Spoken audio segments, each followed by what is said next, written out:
ಕರ್ತನ ಪರಿಶುದ್ಧ ನಾಮದಲ್ಲಿ ನಮ್ಮೆಲ್ಲರನ್ನ ಸ್ವಾಗತ ಮಾಡುವಳಾಗಿದ್ದೇನೆ. ದೇವರು ನಮ್ಮನ್ನು ಕಳೆದ ವಾರವೆಲ್ಲ ಅದ್ಭುತವಾಗಿ ನಡೆಸಿಕೊಂಡು ಬಂದಿದ್ದಾನೆ. ಪ್ರಿಯರೇ, ಈ ವಾರದಲ್ಲಿ ನಾವು ಆತನ ಸನ್ನಿಧಾನಕ್ಕೆ ಬಂದಿದ್ದೇವೆ. ಆತನ ಸ್ತೋತ್ರ ಮಾಡುವಂತೆ, ಆತನ ವಾಕ್ಯಗಳನ್ನು ಕೇಳುವಂತೆ, ಆತನಿಂದ ಬಲ ಹೊಂದಿ ನಾವು ಜೀವಿಸುವುದಕ್ಕೆ ದೇವರು ನಮ್ಮನ್ನು ಕರೆದಾತನಾಗಿದ್ದಾನೆ. ಈ ಒಂದು ಸಮಯದಲ್ಲಿ ನಾವು ಕೀರ್ತನೆಗಳು 46ನೇ ಕೀರ್ತನೆಯಲ್ಲಿ 1ರಿಂದ 6ನೇ ವಚನದವರೆಗೂ ನಾನು ಓದುವವಳಾಗಿದ್ದೇನೆ. 7ರಿಂದ 10ನೇ ವಚನದವರೆಗೂ ಪಾಸ್ಟರ್ ಗಿರೀಶರು ಓದ್ತಾರೆ. 11ನೇ ವಚನ ನಾವು ಒಟ್ಟಾಗಿ ಸೇರಿ ಓದಿಕೊಳ್ಳೋಣ. ಪ್ರಿಯರೇ, ಸ್ಯಾಮ್ಸ್ 46 ಕೀರ್ತನೆಗಳು 46 1ನೇ ವಚನ. ದೇವರು ನಮಗೆ ಆಶ್ರಯ ದುರ್ಗವಾಗಿದ್ದಾನೆ, ಆತನು ಇಕ್ಕಟ್ಟಿನಲ್ಲಿ ನಮಗೆ ವಿಶೇಷ ಸಹಾಯಕನು. ಆದ್ದರಿಂದ ಭೂಮಿಯು ಮಾರ್ಪಟ್ಟರೂ ಬೆಟ್ಟಗಳು ಸಮುದ್ರದಲ್ಲಿ ಮುಳುಗಿ ಹೋದರೂ ನಮಗೇನು ಭಯವಿಲ್ಲ. ಸಮುದ್ರವು ಘೋಷಿಸುತ್ತಾ ನೊರೆಯನ್ನು ಕಾರಿದರೇನು, ಅದರ ಅಲ್ಲೋಲ ಕಲ್ಲೋಲಗಳಿಂದ ಪರ್ವತಗಳು ಚಲಿಸಿದರೇನು. ಒಂದು ನದಿ ಅದೇ, ಅದರ ಕಾಲುವೆಗಳು ಪರಾತ್ಪರ ಪರಿಶುದ್ಧ ನಿವಾಸ ಸ್ಥಾನವಾಗಿರುವ ದೇವನಗರವನ್ನು ಸಂತೋಷಪಡಿಸುತ್ತದೆ. ದೇವರು ಇದರಲ್ಲಿದ್ದಾನೆ, ಇದಕ್ಕೆ ಚಲನವೇ ಇಲ್ಲ. ಉದಯ ಕಾಲದಲ್ಲಿಯೇ ದೇವರು ಇದರ ಸಹಾಯಕ್ಕೆ ಬರುವನು. ಜನಾಂಗಗಳು ಕಳವಳಗೊಂಡವು, ರಾಜ್ಯಗಳು ತತ್ತರಿಸಿದವು. ಆತನು ಗರ್ಜಿಸಲು ಭೂಲೋಕವೆಲ್ಲ ಕರಗಿ ಹೋಯಿತು. ಸೇನಾಧೀಶ್ವರನಾದ ಯೆಹೋವನು ನಮ್ಮ ಸಂಗಡ ಇದ್ದಾನೆ. ಯಾಕೋಬ ವಂಶದವರ ದೇವರು ನಮಗೆ ಆಶ್ರಯ ದುರ್ಗವಾಗಿದ್ದಾನೆ. ಬನ್ನಿರಿ, ಯೆಹೋವನ ಕಾರ್ಯವನ್ನು ನೋಡಿರಿ. ಆತನು ಭೂಲೋಕದಲ್ಲಿ ಎಂಥ ಪ್ರಳಯವನ್ನು ನಡೆಸಿದ್ದಾನೆ. ಲೋಕದ ಎಲ್ಲಾ ಭಾಗದಲ್ಲಿ ಯುದ್ಧಗಳನ್ನು ನಿಲ್ಲಿಸಿಬಿಟ್ಟಿದ್ದಾನೆ. ಬಿಲ್ಲುಗಳನ್ನು ಬಲ್ಲೆಗಳನ್ನು ಮುರಿದು ಹಾಕಿದ್ದಾನೆ, ರಥಗಳನ್ನು ದಹಿಸಿಬಿಟ್ಟಿದ್ದಾನೆ. ಬಿಡಿರಿ, ನಾನೇ ದೇವರು, ಲೋಕದ ಸಮಸ್ತ ಜನಗಳಿಗೂ ಸರ್ವಾಧಿಪತಿಯು ನಾನೇ ಎಂದು ತಿಳಿದುಕೊಳ್ಳಿರಿ. 11ನೇ ವಚನ ಓದಾಗಿ ಓದಿಕೊಳ್ಳೋಣ. ಪ್ರಿಯರೇ, ಸೇನಾಧೀಶ್ವರನಾದ ಯೆಹೋವನು ನಮ್ಮ ಸಂಗಡ ಇದ್ದಾನೆ. ಯಾಕೋಬ ವಂಶದವರ ದೇವರು ನಮಗೆ ಆಶ್ರಯ ದುರ್ಗವಾಗಿದ್ದಾನೆ. ಹೌದು ಪ್ರಿಯರೇ, ಆಶ್ರಯ ದುರ್ಗವ ಅಂತ ಯೇಸು ಕ್ರಿಸ್ತನ ಬಳಿಗೆ ನಾವು ಬಂದಿದ್ದೇವೆ. ನಮಗೆ ಯಾವ ಭಯವೂ ಇಲ್ಲ. ಬೆಟ್ಟ ಗುಡ್ಡಗಳು ಕದಲಿ ಹೋದರೂ ಆತನ ಕೃಪೆ ಎಂದೆಂದೂ ಮಾರ್ಪಡದಾಗಿದೆ. ನಾವು ಈ ಒಂದು ಸಮಯದಲ್ಲಿ ಪ್ರಾರ್ಥನೆ ಮಾಡಿಕೊಂಡು ಆರಾಧನೆಯನ್ನು ಪ್ರಾರಂಭ ಮಾಡಿಕೊಳ್ಳೋಣ. ಪ್ರಿಯರೇ, ಪರಿಶುದ್ಧನೇ, ನಮ್ಮನ್ನು ಅತ್ಯಧಿಕವಾಗಿ ಪ್ರೀತಿ ಮಾಡುವಂಥ ಪರಲೋಕ ತಂದೆ, ಒಂದು ಸಮಯಕ್ಕಾಗಿ ನನಗೆ ಸ್ತೋತ್ರ ಉಂಟಾಗಲಿ ರಾಜ. ಅಪ್ಪ, ನೀವು ನಮ್ಮನ್ನು ನೀನು ಸನ್ನಿಧಾನ ಕರೆದದಕ್ಕಾಗಿ ನನಗೆ ಕೋಟಿ ಕೋಟಿ ಸ್ತೋತ್ರ. ನಾವು ನಿನ್ನ ಮಕ್ಕಳು, ನಿನ್ನ ಪ್ರಜೆಗಳಾಗಿದ್ದೇವೆ ಕರ್ತ. ನಿನ್ನನ್ನು ಕರ್ತನೆ ಹೃದಯ ಪೂರ್ವಕವಾಗಿ ಸ್ತೋತ್ರ ಮಾಡುವಂತೆ ನೀವು ನಮ್ಮ ಜೀವಿತದಲ್ಲಿ ಮಾಡುವಂಥ ಪ್ರತಿಯೊಂದು ಘಟನೆಗಳನ್ನ, ಪ್ರತಿಯೊಂದು ಅದ್ಭುತಗಳನ್ನ ಎಸಪ್ಪ ಹೌದು ರಾಜ, ಒಳ್ಳೆತನ ನೆನೆಸುವುದಕ್ಕಾಗಿ ನಾವು ಬಂದಿದ್ದೇವೆ. ನಾವು ಮಾಡುವಂಥ ಆರಾಧನೆ ನೀನು ಸ್ವೀಕಾರ ಮಾಡಿಕೊಳ್ಳಬೇಕೆ ನಾನು ಬೇಡುತ್ತೇನೆ. ವಾಕ್ಯದ ಮೂಲಕ ನಿನ್ನ ಮಕ್ಕಳೊಂದಿಗೆ ಮಾತನಾಡಿ ಬಲಪಡಿಸು. ಈ ಆರಾಧನೆ ಪ್ರತಿಯೊಂದು ಭಾಗದಲ್ಲೂ ನೀನು ಮಹಿಮೆ ಹೊಂದಿಕೊಳ್ಳಬೇಕೆಂದು ಯೇಸು ಕ್ರಿಸ್ತನ ನಾಮದಲ್ಲಿ ಪ್ರಾರ್ಥಿಸುತ್ತೇನೆ, ಒಳ್ಳೆಯ ಪಿತನೇ, ಆಮೇನ್. ಹಾಗೆ ನಾವಿರುವಂಥ ಸ್ಥಳಗಳಲ್ಲಿ ನಾವು ದೇವರ ಆತ್ಮನ ನಮ್ಮದಲ್ಲಿ ಬರಮಾಡಿಕೊಳ್ಳೋಣ. ದೇವರನ್ನ ಕೇಳುವ, ದೇವರ ಆತ್ಮನಿನ್ನ ಚಲನೆ ನಮ್ಮದಲ್ಲಿ ಉಂಟಾಗಲಿ ಸ್ವಾಮಿ. ಪವಿತ್ರ ಆತ್ಮನೇ, ನಿನ್ನ ಬಲದಿಂದ ನಮ್ಮನ್ನು ತುಂಬಿಸಿರಿ ಸ್ವಾಮಿ. ಹಾಲೆಲೂಯ. ಸ್ತೋತ್ರ ದೇವರೇ, ಪರಿಶುದ್ಧನೇ, ನಿಮಗೆ ಸ್ತೋತ್ರ ರಾಜ, ಸ್ತೋತ್ರ ರಾಜ, ಸ್ತೋತ್ರ ದೇವರಪ್ಪ. ನಿಮ್ಮನ್ನು ಆರಾಧಿಸ್ತೇವೆ ರಾಜ. ಪವಿತ್ರ ಆತ್ಮನೇ, ನಿನ್ನ ಸಹಾಯವನ್ನ ನಮ್ಮದಲ್ಲಿ ಇಳಿಯ ಮಾಡಬೇಕಾಗಿ ನಿಮ್ಮಲ್ಲಿ ಪ್ರಾರ್ಥಿಸ್ತೇವೆ ರಾಜ. ನೀನಿಲ್ಲದೆ ಹೋದರೆ ಸ್ವಾಮಿ ಅಪ್ಪ, ನಿನ್ನ ಸಹಾಯವಿಲ್ಲದೆ ಹೋದ್ರೆ ನಾವು ಆರಾಧನೆ ಮಾಡ್ಲಿಕ್ಕೆ ಆಗೋದಿಲ್ಲ ಸ್ವಾಮಿ.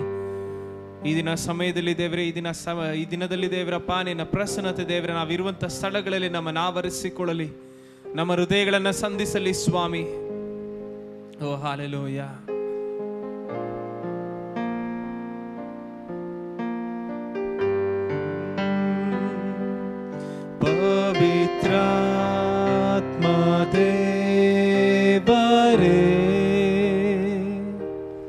ನಿನ್ನ ಪ್ರಸನ್ನತೆ ಬಯಸುವೆವು,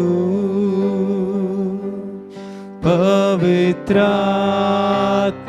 ದೇವರೇ. ನಿನ್ನ ಸಾನ್ನಿಧ್ಯ ಹರಸುವೆವು, ಪವಿತ್ರಾತ್ಮ ದೇವರೇ. ನಿನ್ನ ಪ್ರಸನ್ನತೆ ಬಯಸುವೆವು, ಪವಿತ್ರಾತ್ಮ ದೇವರೇ. ನಿನ್ನ ಸಾನ್ನಿಧ್ಯ ಹರಸುವೆವು. ನಿನ್ನ ಮಹಿಮೆ, ನಿನ್ನ ಮಹಿಮೆ ದೊಡ್ಡ ಮೇಘದಂತೆ ವ್ಯಾಪರಿಸಲಿ ಈಗಲೇ. ನಿನ್ನ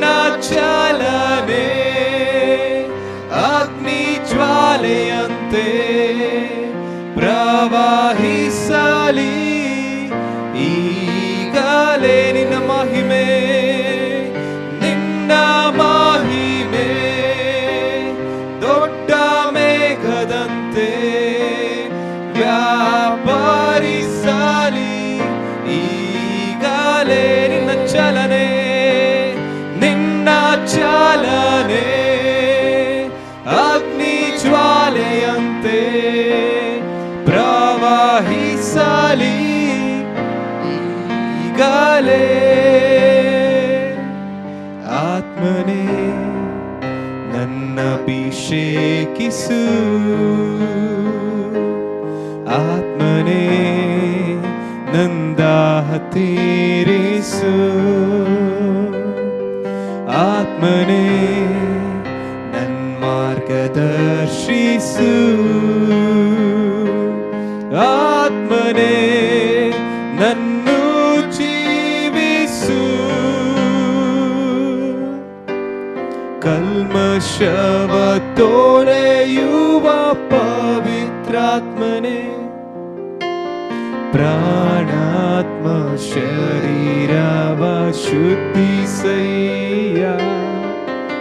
ಕಲ್ಮಶವ ತೊಳೆಯುವ ಪವಿತ್ರಾತ್ಮನೇ, ಪ್ರಾಣಾತ್ಮ ಶರೀರವ ಶುದ್ಧಿಸಯ್ಯ. ಮುರಿದ ಹೃದಯವ ಸ್ವಸ್ಥಪಡಿಸಿ ಹೊಸ ಕಾರ್ಯಗಳ ಮಾಡಯ್ಯ. ಮುರಿದ ಹೃದಯವ ಸ್ವಸ್ಥಪಡಿಸಿ ಹೊಸ ಕಾರ್ಯಗಳ ಮಾಡಯ್ಯ. ಆತ್ಮನೇ ನನ್ನ ಅಭಿಷೇಕಿಸು, ಆತ್ಮನೇ ನಂದಾಹ ತೀರಿಸು, ಆತ್ಮನೇ ನನ್ ಮಾರ್ಗದರ್ಶಿಸು, ಆತ್ಮನೇ ನನ್ನು ಜೀವಿಸು. ಫಲವನ್ನು ನೀಡುವ ಪವಿತ್ರಾತ್ಮನೇ, ಫಲವನ್ನು ನೀಡುವ ಪವಿತ್ರಾತ್ಮನೇ, ಸೋತು ಹೋದ ಬಾಳನ್ನು ಉಜ್ಜೀವಿಸಯ್ಯ.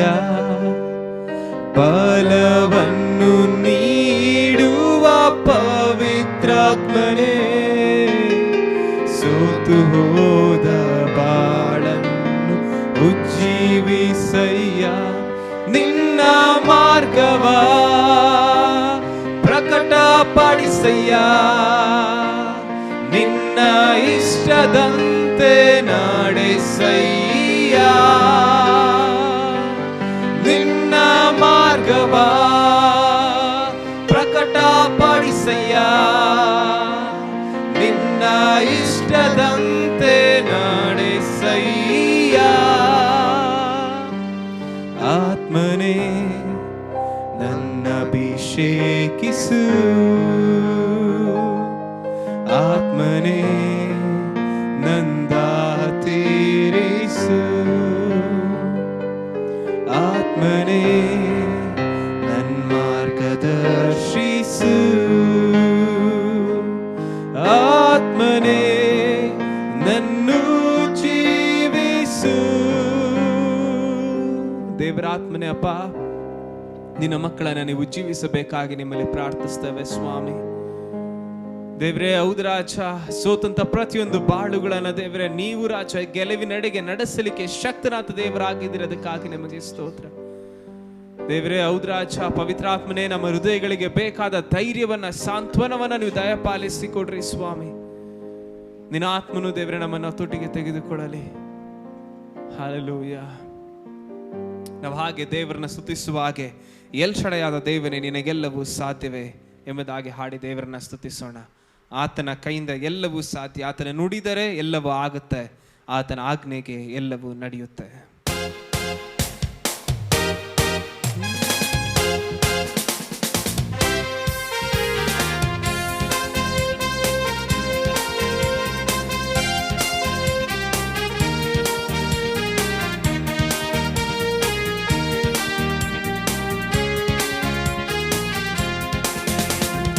ಎಲ್ ಶಡಾಯಾದ ದೇವನೇ ನಿನಗೆಲ್ಲವೂ ಸಾಧ್ಯವೇ, ಅಸಾಧ್ಯವಾದದು ಒಂದು ಇಲ್ಲವೇ ಇಲ್ಲವೇ. ಎಲ್ ಶಡಾಯಾದ ದೇವನೇ ನಿನಗೆಲ್ಲವೂ ಸಾಧ್ಯವೇ, ಅಸಾಧ್ಯವಾದದು ಒಂದು ಇಲ್ಲವೇ ಇಲ್ಲವೇ. ನುಡಿದರೆ ಎಲ್ಲವೂ ಆಗುತ್ತೆ, ನಿನ್ನಾಜ್ಞೆಗೆ ಎಲ್ಲವೂ ನಡೆಯುತ್ತೆ. ನುಡಿದರೆ ಎಲ್ಲವೂ ಆಗುತ್ತೆ, ನಿನ್ನಾಜ್ಞೆಗೆ ಎಲ್ಲವೂ ನಡೆಯುತ್ತೆ. ಎಲ್ ಶಡಾಯ್ ಎಲ್ ಶಡಾಯ್ ನಿನಗೆ ಅಸಾಧ್ಯವಾದದು ಒಂದು ಇಲ್ಲ. ಎಲ್ ಶಡಾಯ್ ಎಲ್ ಶಡಾಯ್ ನಿನಗೆ ಅಸಾಧ್ಯವಾದದು ಒಂದು ಇಲ್ಲ. ಎಲ್ ಶಡಾಯಾದ ದೇವನೇ ನಿನಗೆಲ್ಲವೂ ಸಾಧ್ಯವೇ, ಅಸಾಧ್ಯವಾದದು ಒಂದು ಇಲ್ಲವೇ ಇಲ್ಲವೇ. ಫರೋಹನ ಸೇನೆ ಫರೋಹನ ಸೇನೆ ಬೀಳುವುದು ನಿನ್ನಯ ನಾಮಕ್ಕೆ, ಫರೋಹನ ಸೇನೆ ಬೀಳುವುದು ನಿನ್ನಯ ನಾಮಕ್ಕೆ. ಕೆಂಪು ಸಮುದ್ರವು ಭಾಗವಾಗುವುದು ನಿನ್ನಯ ಶಕ್ತಿಗೆ, ಕೆಂಪು ಸಮುದ್ರವು ಭಾಗವಾಗುವುದು ನಿನ್ನಯ ಶಕ್ತಿಗೆ. L Shaddai L Shaddai L Shaddai ನಿನಗೆ ಅಸಾಧ್ಯವಾದದು ಒಂದು ಇಲ್ಲ. ಎಲ್ ಶಡಾಯ್ ಎಲ್ ಶಡಾಯ್ ನಿನಗೆ ಅಸಾಧ್ಯವಾದದು ಒಂದು ಇಲ್ಲ. ಎಲ್ ಶಡಾಯಾದ ದೇವನೇ ನಿನಗೆಲ್ಲವೂ ಸಾಧ್ಯವೇ, ಅಸಾಧ್ಯವಾದದು ಒಂದು ಇಲ್ಲವೇ ಇಲ್ಲವೇ. ಎಲ್ ಶಡಾಯ್ ಎಲ್ ಶಡಾಯಾದ ದೇವನೇ ನಿನಗೆಲ್ಲವೂ ಸಾಧ್ಯವೇ, ಅಸಾಧ್ಯವಾದದು ಒಂದು ಇಲ್ಲವೇ ಇಲ್ಲವೇ. ಅದ್ಭುತ ಮಹತ್ಕಾರ್ಯ ಅದ್ಭುತ ಮಹತ್ಕಾರ್ಯ ನಡೆವುದು ನಿನ್ನಯ ನಾಮಕ್ಕೆ, ಅದ್ಭುತ ಮಹತ್ಕಾರ್ಯ ನಡೆವುದು ನಿನ್ನಯ ನಾಮಕ್ಕೆ. ಅಗ್ನಿ ತಡೆಗಳು ನೀಗಿ ಹೋಗುವುದು ನಿನ್ನಯ ಶಕ್ತಿಗೆ, ಅಗ್ನಿ ತಡೆಗಳು ನೀಗಿ ಹೋಗುವುದು ನಿನ್ನಯ ಶಕ್ತಿಗೆ. L Shaddai L Shaddai L Shaddai ನಿನಗೆ ಅಸಾಧ್ಯವಾದದು ಒಂದು ಇಲ್ಲ. ಎಲ್ ಶಡಾಯ್ ಎಲ್ ಶಡಾಯ್ ನಿನಗೆ ಅಸಾಧ್ಯವಾದದು ಒಂದು ಇಲ್ಲ. ಎಲ್ ಶಡಾಯಾದ ದೇವನೇ ನಿನಗೆಲ್ಲವೂ ಸಾಧ್ಯವೇ, ಅಸಾಧ್ಯವಾದದು ಒಂದು ಇಲ್ಲವೇ ಇಲ್ಲವೇ. ರೋಗ ವ್ಯಾಧಿ ರೋಗ ವ್ಯಾಧಿ ನೀಗುವುದು ನಿನ್ನಯ ನಾಮಕ್ಕೆ, ರೋಗ ವ್ಯಾಧಿ ನೀಗುವುದು ನಿನ್ನಯ ನಾಮಕ್ಕೆ. ಅಂಧಕಾರ ಸರಪಳಿ ಕಳಚಿ ಬೀಳುವುದು ನಿನ್ನಯ ಶಕ್ತಿಗೆ, ಅಂಧಕಾರ ಸರಪಳಿ ಕಳಚಿ ಬೀಳುವುದು ನಿನ್ನಯ ಶಕ್ತಿಗೆ. L Shaddai L Shaddai L Shaddai ನಿನಗೆ ಅಸಾಧ್ಯವಾದದು ಒಂದು ಇಲ್ಲ. ಎಲ್ ಶಡಾಯ್ ಎಲ್ ಶಡಾಯ್ ನಿನಗೆ ಅಸಾಧ್ಯವಾದದು ಒಂದು ಇಲ್ಲ. ಎಲ್ ಶಡಾಯಾದ ದೇವನೇ ನಿನಗೆಲ್ಲವೂ ಸಾಧ್ಯವೇ, ಅಸಾಧ್ಯವಾದದು ಒಂದು ಇಲ್ಲವೇ ಇಲ್ಲವೇ. ಎಲ್ ಶಡಾಯ್ ಎಲ್ ಶಡಾಯಾದ ದೇವನೇ ನಿನಗೆಲ್ಲವೂ ಸಾಧ್ಯವೇ, ಅಸಾಧ್ಯವಾದದು ಒಂದು ಇಲ್ಲವೇ. ನೀ ನುಡಿದರೆ ಎಲ್ಲವೂ ಆಗುತ್ತೆ, ನುಡಿದರೆ ಎಲ್ಲವೂ ಆಗುತ್ತೆ, ನಿನ್ನಾಜ್ಞೆಗೆ ಎಲ್ಲವೂ ನಡೆಯುತ್ತೆ. ನುಡಿದರೆ ಎಲ್ಲವೂ ಆಗುತ್ತೆ, ನಿನ್ನಾಜ್ಞೆಗೆ ಎಲ್ಲವೂ ನಡೆಯುತ್ತೆ. ಎಲ್ ಶಡಾಯ್ ನಿನಗೆ ಅಸಾಧ್ಯವಾದದು ಒಂದು ಇಲ್ಲ. ಎಲ್ ಶಡಾಯ್, ಎಲ್ ಶಡಾಯ್, ನಿನಗೆ ಅಸಾಧ್ಯವಾದದು ಒಂದು ಇಲ್ಲ. ಎಲ್ ಶಡಾಯಾದ ದೇವನೇ, ನಿನಗೆಲ್ಲವೂ ಸಾಧ್ಯವೇ. ಅಸಾಧ್ಯವಾದದು ಒಂದು ಇಲ್ಲವೇ ಇಲ್ಲವೇ. ಎಲ್ ಶಡಾಯಾದ ದೇವನೇ, ನಿನಗೆಲ್ಲವೂ ಸಾಧ್ಯವೇ. ಅಸಾಧ್ಯವಾದದು ಒಂದು ಇಲ್ಲವೇ ಇಲ್ಲವೇ. ನಮ್ಮ ದೇವರ ಕೈಯಲ್ಲಿ ಅಸಾಧ್ಯವಾದದ್ದು ಯಾವುದೂ ಇಲ್ಲ. ಆತನ ಬಾಯಿ ಮಾತಿನಿಂದ ಎಲ್ಲವನ್ನ ಸೃಷ್ಟಿ ಮಾಡಿದ ದೇವರು ಈಗಲೂ ನಮ್ಮ ಜೀವಿತಗಳ ಮೇಲೆ ಆತನ ಮಾತನಾಡುವಾಗ ಎಲ್ಲವೂ ಸಾಧ್ಯವಾಗಿ ಮಾರ್ಪಡಿಸಲಿಕ್ಕೆ ಶಕ್ತನಾದ ದೇವರ ಆತನ ಆಗಿದ್ದಾನೆ. ಇಂದು ಸಮಯದಲ್ಲಿ ನಾವು ದೇವರನ್ನ ಹಾಗೆ ಸ್ತುತಿಸುವ ಹಾಗೆ, ಸೇನಾಧೀಶ್ವರನೇ ನಿನ್ನ ನಿವಾಸಗಳು ಎಷ್ಟೊಂದು ರಮ್ಯವಾಗಿದೆ ಒಂದು ಹಾಡನ್ನು ಹಾಡಿ ನಾವು ದೇವರನ್ನ ಸ್ತುತಿಸೋಣ.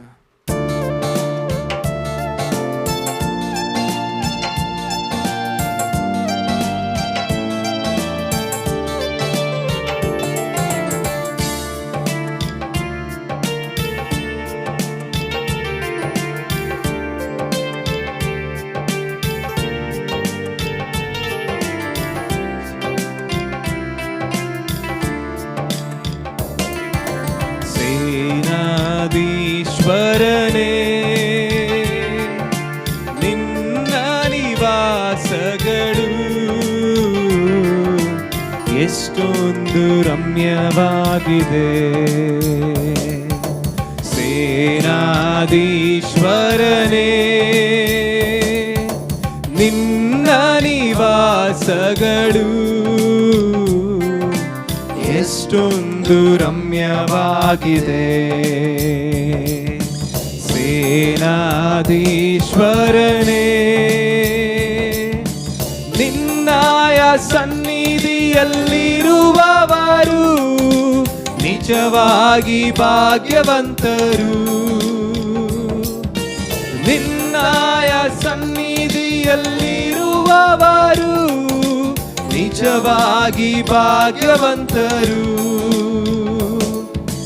ಶುದ್ಧ ಹೃದಯದಿ ಸ್ತುತಿಸುವರು, ಶುದ್ಧ ಹೃದಯದಿ ಸ್ತುತಿಸುವರು, ಸ್ತುತಿಸುತ್ತಲಿರುವರು, ಅವರು ಸ್ತುತಿಸುತ್ತಲಿರುವರು. ಸೇನಾಧೀಶ್ವರನೇ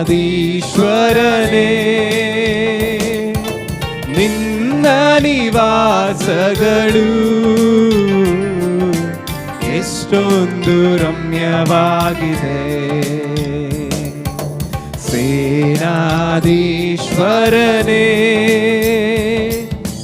ನಿನ್ನಲ್ಲಿ ಫಲವನ್ನು ಹೊಂದುವವರು ನಿಜವಾಗಿ ಭಾಗ್ಯವಂತರು.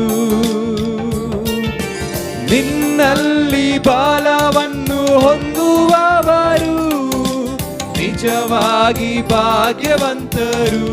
ಓಡಿದರು ದಣಿಯಲಾರರು, ಓಡಿದರು ದಣಿಯಲಾರರು, ಓಡಿದರು ದಣಿಯಲಾರರು, ನಡೆದರು ಬಳಲಲಾರರು, ಅವರು ನಡೆದರು ಬಳಲಲಾರರು. ಸೇನಾಧೀಶ್ವರನೇ ನಿನ್ನ ನಿವಾಸಗಳು ಎಷ್ಟೊಂದು ರಮ್ಯವಾಗಿದೆ. ಸೇನಾಧೀಶ್ವರನೇ ಕಣ್ಣೀರ ಹಾದಿಯಲ್ಲಿ ನಡೆಯುವಾಗ ಹರುಷದ ಹೊನಲಾಗಿ ಮಾರ್ಪಡುವುದು. ಕಣ್ಣೀರ ಹಾದಿಯಲ್ಲಿ ನಡೆಯುವಾಗ ಹರುಷದ ಹೊನಲಾಗಿ ಮಾರ್ಪಡುವುದು. ಬಲದಿಂದ ಬಲ ಹೊಂದಿ, ಬಲದಿಂದ ಬಲ ಹೊಂದಿ ಚೀಯೋನ ಕಾಣುವರು, ಬರು ಚಿಯೋನ ಕಾಣುವರು. ಸೇನಾಧೀಶ್ವರನೇ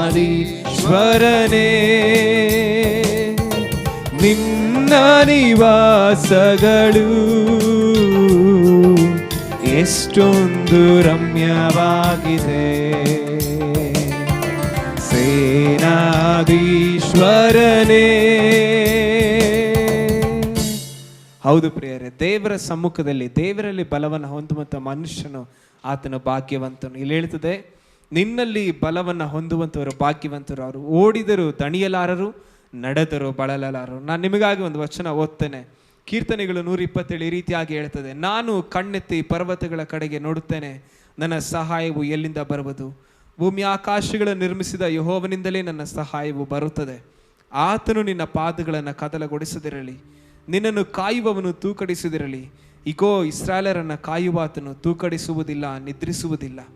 ನಿನ್ನನ್ನು ಕಾಯುವಾತನು ಯೆಹೋವನೇ, ನಿನ್ನ ಬಲಗಡೆಯಲ್ಲಿ ನೆರಳಿನಂತೆ ನಿಂತಿರುವಾತನು ಯೆಹೋವನೇ. ಹಗಲಲ್ಲಿ ಸೂರ್ಯನು, ಇರುಳಲ್ಲಿ ಚಂದ್ರನು ನಿನ್ನನ್ನು ಬಾಧಿಸುವುದಿಲ್ಲ. ಯೆಹೋವನು ನಿನ್ನನ್ನು ಎಲ್ಲ ಕೇಡಿನಿಂದ ತಪ್ಪಿಸುವನು, ನಿನ್ನ ಪ್ರಾಣವನ್ನು ಕಾಯುವನು. ನೀನು ಹೋಗುವಾಗಲೂ ಬರುವಾಗಲೂ ಇಂದಿನಿಂದ ಸದಾಕಾಲವೂ ಯೆಹೋವನು ನಿನ್ನನ್ನು ಕಾಪಾಡುವನು. ದೇವರು ನಮ್ಮನ್ನು ಕಾಪಾಡುವಾತನಾಗಿದ್ದಾನೆ, ಎಲ್ಲ ಕೇಡಿನಿಂದ ತಪ್ಪಿಸುವ ಆತನಾಗಿದ್ದಾನೆ. ಅದಕ್ಕೋಸ್ಕರವಾಗಿ ನಾವು ಹೇಳೋಣವೆ, ನೀವೇ ಸಾಕು ನೀ ನನ್ನ యేసయ్య ಈ ಜೀವಿತ ಯಾತ್ರೆಯಲ್ಲಿ. ಈ ಜೀವಿತ ಯಾತ್ರೆಯಲ್ಲಿ ಯೇಸು ಸ್ವಾಮಿ ನಮ್ಮ ಜೊತೆಯಲ್ಲಿದ್ದರೆ ನಮ್ಮ ಜೀವಿತ ಸಂತೋಷಕರವಾಗಿರುತ್ತೆ, ನಮ್ಮ ಜೀವಿತ ಸುಖಕರವಾಗಿರುತ್ತೆ, ನಮ್ಮ ಜೀವಿತ ಭಯವಿಲ್ಲದೆ ನಡೆಯುವಂಥವ್ರು ನಾವು ಆಗಿರ್ತೇವೆ. ನಾವು ಹಾಡೋಣವೆ, ನೀವೇ ಸಾಕು ನೀ ನನ್ನ యేసయ్య.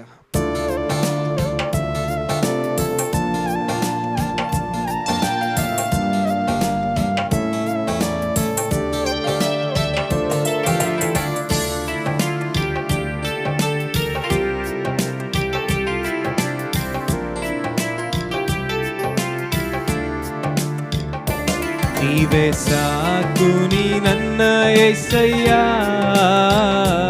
ಈ ಜೀವಿತ ಯಾತ್ರೆಯಲ್ಲಿ. ನನಗೆ ಸಾಕು ನೀ ನನ್ನ యేసయ్య ಈ ಜೀವಿತ ಯಾತ್ರೆಯಲ್ಲಿ. ಎಲ್ಲರೂ ಸೇರಿ ಜಯವೇ ಜಯವೇ ನನಗೆ ಜಯವೇ ಜಯವೇ ಜಯವೇ ನೀನಿರಲು ನನಗೆ ಜಯವೇ. ನೀವೇ ಸಾಕು ನೀ ನನ್ನ యేసయ్య ಈ ಜೀವಿತ ಯಾತ್ರೆಯಲ್ಲಿ. ನನಗೆ ಸಾಕು ನೀ ನನ್ನ యేసయ్య ಈ ಜೀವಿತ ಯಾತ್ರೆಯಲ್ಲಿ. ರೋಗ ದುಃಖ ನನ್ನ ನಿಂಬಾಲಿಸುವಾಗ, ರೋಗ ದುಃಖ ನನ್ನ ನಿಂಬಾಲಿಸುವಾಗ ಭಯಪಡೇನು ನಾನೆಂದಿಗೂ. ರೋಗ ಸೌಖ್ಯದಾತ ಯೆಹೋವಾ ರಾಫ, ನೀನೇ ನನ್ನ యేసయ్య. ರೋಗ ದುಃಖ ನನ್ನ ನಿಂಬಾಲಿಸುವಾಗ ಭಯಪಡೇನು ನಾನೆಂದಿಗೂ. ರೋಗ ಸೌಖ್ಯದಾತ, ರೋಗ ಸೌಖ್ಯದಾತ ಯೆಹೋವಾ ರಾಫ, ನೀನೇ ನನ್ನ యేసయ్య. ನನ್ನ ನಾವಿಕ ನೀನೇನಯ್ಯ, ನನ್ನ ಜೊತೆಗಾರ ನೀನೇನಯ್ಯ. ನನ್ನ ನಾವಿಕ ನೀನೇನಯ್ಯ, ನನ್ನ ಜೊತೆಗಾರ ನೀನೇನಯ್ಯ. ಎಲ್ಲರೂ ಸೇರಿ ಜಯವೇ ಜಯವೇ ಜಯವೇ ನೀನಿರಲು ನನಗೆ ಜಯವೇ ಜಯವೇ ಜಯವೇ ನೀನಿರಲು ನನಗೆ ಜಯವೇ. ನೀವೇ ಸಾಕು ನೀ ನನ್ನ యేసయ్య ಈ ಜೀವಿತ ಯಾತ್ರೆಯಲ್ಲಿ. ನನಗೆ ಸಾಕು ನೀ ನನ್ನ ಏಸಯ್ಯ, ಜೀವಿತ ಯಾತ್ರೆಯಲ್ಲಿ ದುಷ್ಟ ಸೈನ್ಯ ನನ್ನನ್ನೆದುರಿಸುವಾಗ ಭಯಪಡೇನು ನಾನೆಂದಿಗೂ. ಯುದ್ಧ ವೀರ ಶೂರ ಯೆಹೋವ ನೀಸಿ, ನೀನೇ ನನ್ನ ಏಸಯ್ಯ. ದುಷ್ಟ ಸೈನ್ಯ ನನ್ನನ್ನೆದುರಿಸುವಾಗ ಭಯಪಡೇನು ನಾನೆಂದಿಗೂ. ಯುದ್ಧ ವೀರ ಶೂರ ಯೆಹೋವ ನೀಸಿ, ನೀನೇ ನನ್ನ ಏಸಯ್ಯ. ನನ್ನ ಜಯಧ್ವಜವು ನೀನೇನಯ್ಯ, ನನ್ನ ಜೊತೆಗಾರ ನೀನೇನಯ್ಯ. ನನ್ನ ಜಯಧ್ವಜವು ನೀನೇನಯ್ಯ, ನನ್ನ ಜೊತೆಗಾರ ನೀನೇನಯ್ಯ. ನಾವೆಲ್ಲರೂ ಸೇರಿ ಜಯವೇ ಜಯವೇ ನೀನಿರಲು ನನಗೆ ಜಯವೇ ಜಯವೇ ಜಯವೇ ನೀನಿರಲು ನನಗೆ ಜಯವೇ. ನೀವೇ ಸಾಕು ನೀ ನನ್ನ ಏಸಯ್ಯ, ಜೀವಿತ ಯಾತ್ರೆಯಲ್ಲಿ ನನಗೆ ಸಾಕು ನೀ ನನ್ನ ಏಸಯ್ಯ, ಜೀವಿತ ಯಾತ್ರೆಯಲ್ಲಿ ಈ ಜೀವಿತ ಯಾತ್ರೆಯಲ್ಲಿ. ನಮ್ಮ ಯೇಸು ಸ್ವಾಮಿ ನಮ್ಮ ಜೊತೆಯಲ್ಲಿ ಬರಬೇಕಾದ್ರೆ ನಮಗೆ ಯಾವಾಗಲೂ ಜಯವೇ. ಮೋಶೆಗೆ ಅದು ಗೊತ್ತಿತ್ತು, ದೇವರು ನಮ್ಮ ಸಂಗಡ ಇಲ್ಲ ಅಂದರೆ ನಾವೇನು ಮಾಡ್ಲಿಕ್ಕೆ ಆಗೋದಿಲ್ಲ ಅಂತೇಳಿ. ಅದಕ್ಕೆ ಆತನ ಹೇಳ್ತಾನೆ, ದೇವರೇ ನೀನು ನಮ್ಮ ಸಂಗಡ ಬರದ ಹೊರತು ನಾವು ಹೋಗೋದಿಲ್ಲ ಎಂಬುದಾಗಿ. ನಮ್ಮ ಕ್ರೈಸ್ತಿಯ ಜೀವಿತದಲ್ಲಿ ಆಗಿರ್ಬೋದು, ಈಗಿರುವಂಥ ಪರಿಸ್ಥಿತಿಗಳಾಗಿರ್ಬೋದು, ದೇವ್ರಿಗೆ ಹೇಳ್ರಿ, ದೇವರೇ ನಾನು ಹೋಗುವಂಥ ಪ್ರತಿ ಸ್ಥಳದಲ್ಲಿ ನನ್ನ ಜೊತೆಯಲ್ಲಿ ಬನ್ನಿರಿ ಸ್ವಾಮಿ, ನಾನು ಮಾಡುವಂಥ ಪ್ರತಿ ಕಾರ್ಯದಲ್ಲಿ ನೀವು ನನ್ನ ಜೊತೆಯಲ್ಲಿರ್ರಿ ಸ್ವಾಮಿ ಎಂಬುದಾಗಿ ನಾವು ಕೇಳೋಣ. ಆತನನ್ನು ಕೇಳುವಾಗ ಆತ ನಮ್ಮ ಜೊತೆಯಲ್ಲಿ ಬರ್ತಾನೆ. ಆತನು ಬರುವಾಗ ನಮಗೆ ಜಯ ಮಾತ್ರ ಇರುತ್ತೆ. ಆತನ ನಮಗೆ ಗೈಡ್ ಮಾಡ್ತಾನೆ, ಏನು ಮಾಡಬೇಕು ಏನು ಮಾಡಬಾರ್ದು, ಯಾವ ರೀತಿ ಮಾಡಬೇಕೆಂಬತಕ್ಕಂಥ ಕಾರ್ಯವನ್ನು ಆತನು ಮಾಡುವಂಥ ದೇವರಾಗಿದ್ದಾನೆ. ಅಂದು ಜೀವಿಸಿದಂಥ ದೇವರು ಈಗಲೂ ಕೂಡ ನಮ್ಮ ಮಧ್ಯದಲ್ಲಿದ್ದಾನೆ. ಆತನು ನಿರಂತರವೂ ಜೀವಿಸುವಂಥ ದೇವರಾತನಾಗಿದ್ದಾನೆ. ಒಂದು ಸಮಯದಲ್ಲಿ ನಾವೆಲ್ಲರೂ ಕಣ್ಣುಗಳನ್ನು ಮುಚ್ಚಿ ನಮ್ಮ ದೇವರಿಗೆ ನಾವು ಹೇಳೋಣ, ದೇವರಪ್ಪ ನಿನ್ನ ಜೀವಿಸ್ತಾ ಇದೆಯಲ್ಲ ಸ್ವಾಮಿ, ನಮ್ಮ ಜೀವಿತಗಳಲ್ಲಿ ದೇವರೇ ನೀನು ಮಾಡಿರುವಂಥ ಎಲ್ಲ ಮೇಲುಗಳಿಗಾಗಿ ನಿಮಗೆ ವಂದನೆ ಸ್ವಾಮಿ. ನಮ್ಮ ಜೀವಿತಗಳಲ್ಲಿ ಆತನು ಕೊಟ್ಟಿರುವಂಥ ಆರೋಗ್ಯಕ್ಕಾಗಿ ನಾವು ದೇವರಿಗೆ ವಂದನೆ ಹೇಳೋಣ. ಆತ ನಮಗೆ ಕೊಟ್ಟಿರುವಂಥ ಜೀವಕ್ಕಾಗಿ ನಾವು ವಂದನೆ ಹೇಳೋಣ. ಅನೇಕ ಜನ ಲೋಕದಲ್ಲಿ ಸಾಯ್ತಾ ಇದ್ದಾರೆ, ನಮಗಾದರೂ ಆತನು ನಮ್ಮನ್ನ ಆತನ ರಕ್ತದ ಮರೆಯಲ್ಲಿ ನಮ್ಮನ್ನ ಕಾಯ್ತಾ ಇದ್ದಾನಲ್ಲ, ಅದಕ್ಕಾಗಿ ನಾವು ದೇವರಿಗೆ ವಂದನೆ ಸಲ್ಲಿಸೋಣವೆ. ನೀವಿರುವಂಥ ಸ್ಥಳಗಳಲ್ಲಿ ಹೇಳ್ರಿ, ದೇವರೇ ಅಪ್ಪ ಹೃದಯಪೂರ್ವಕವಾಗಿ ನಿನಗೆ ವಂದನೆ ಸಲ್ಲಿಸ್ತೇನೆ ಸ್ವಾಮಿ. ಹೌದು ಸ್ವಾಮಿ, ನಮಗೆ ಕಷ್ಟಗಳಿದೆ, ದುಃಖಗಳಿದೆ, ಕಣ್ಣೀರುಗಳಿದೆ, ಬಾಧೆಗಳಿದೆ, ಅದೆಲ್ಲದರ ಮಧ್ಯದಲ್ಲಿ ಪರಲೋಕದ ಸಂತೋಷ ಸಮಾಧಾನ ನಮ್ಮಲ್ಲಿ ಇದೆಯಲ್ಲ ಸ್ವಾಮಿ. ಅದಕ್ಕಾಗಿ ನಿಮಗೆ ಸ್ತೋತ್ರ ಸ್ವಾಮಿ. ಹಲ್ಲೆಲೂಯ.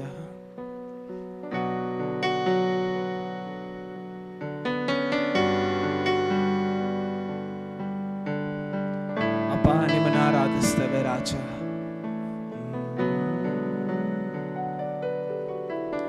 ಎಂದಿಗೂ ಎಂದೆಂದಿಗೂ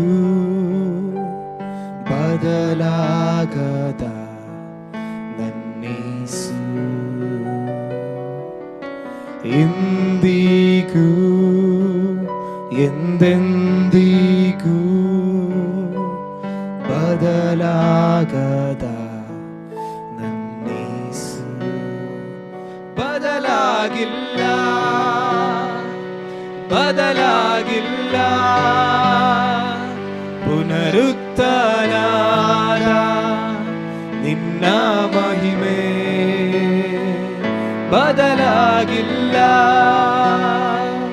ಬದಲಾಗಿಲ್ಲ, ಪುನರುತ್ಥಾನದ ನಿನ್ನ ಮಹಿಮೆ. ಯೇಸಯ್ಯ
ನೋಡಿದಂತೆ ಇಂದಿಗೂ ನನ್ನ ನೋಡುತ್ತಿರುವೆ.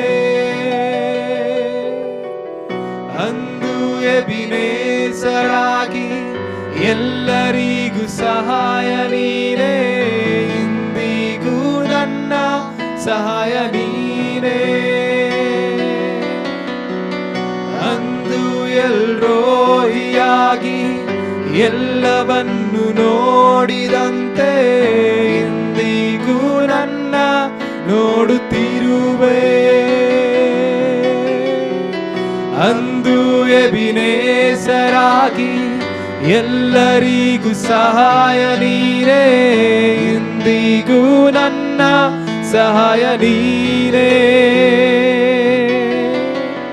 ಬದಲಾಗದ ನಿನ್ನ ಮಹಿಮೆ ಇಂದಿಗೂ ಹಾಗೆ ಇರುವುದಲ್ಲವೇ. ಬದಲಾಗದ ನಿನ್ನ ಮಹಿಮೆ ಇಂದಿಗೂ ಹಾಗೆ ಇರುವುದಲ್ಲವೇ. ನಾವೆಲ್ಲರೂ ಸೇರಿ ಏಸಯ್ಯ ಸ್ತುತಿಸುವೆ ನಿನ್ನನ್ನೇ ಆರಾಧಿಸುವೆ. ಏಸಯ್ಯ ಏಸಯ್ಯ ಸ್ತುತಿಸುವೆ ನಿನ್ನನ್ನೇ ಆರಾಧಿಸುವೆ. ಇಂದಿಗೂ ಎಂದೆಂದಿಗೂ ಬದಲಾಗದ ನನ್ನೇಸು, ಇಂದಿಗೂ ಎಂದೆಂದಿಗೂ ಬದಲಾಗದ ನನ್ನೇಸು. ಅಂದು ಯೆಹೋವನಾಗಿ ಅಂದು ಯೆಹೋವನಾಗಿ ನಿತ್ಯವೂ ಇರುವಾತನೇ, ಇಂದಿಗೂ ನನ್ನ ಜೊತೆಯಲ್ಲಿರುವೆ. ಅಂದು ಕ್ರಿಸ್ತೇಸುವಾಗಿ ಮರಣವನ್ನೇ ಗೆದ್ದಿರುವೆ, ಇಂದಿಗೂ ಜೀವಿಸುವ ದೇವ ನೀನೇ. ಅಂದು ಯೆಹೋವನಾಗಿ ನಿತ್ಯವೂ ಇರುವಾತನೇ, ಇಂದಿಗೂ ನನ್ನ ಜೊತೆಯಲ್ಲಿರುವೆ. ಅಂದು ಕ್ರಿಸ್ತೇಸುವಾಗಿ ಮರಣವನ್ನೇ ಗೆದ್ದಿರುವೆ, ಇಂದಿಗೂ ಜೀವಿಸುವ ದೇವ ನೀನೇ. ಬದಲಾಗದ ನಿನ್ನ ಮಹಿಮೆ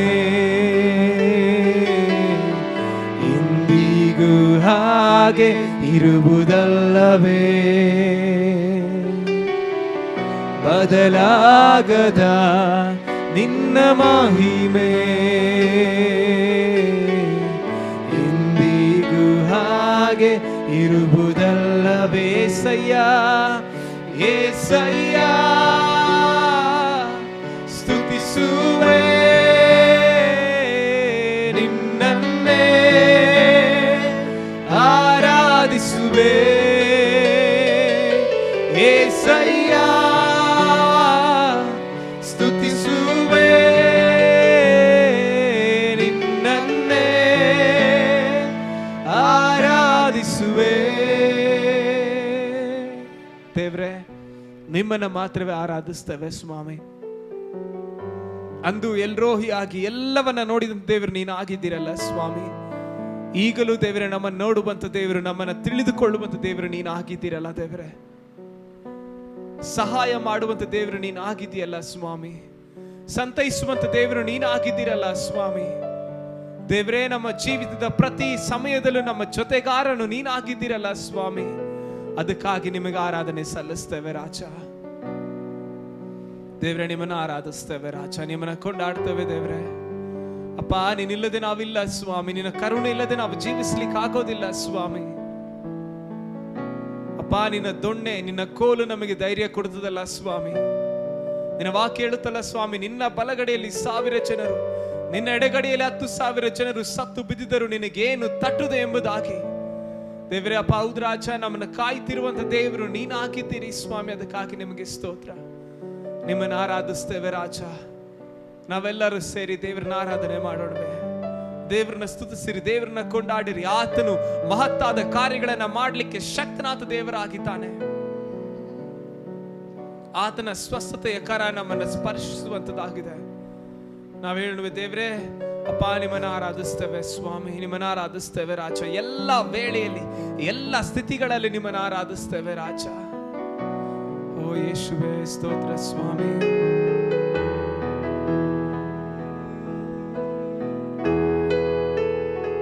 ಓ ಥ್ಯಾಂಕ್ ಯು ಲಾರ್ಡ್.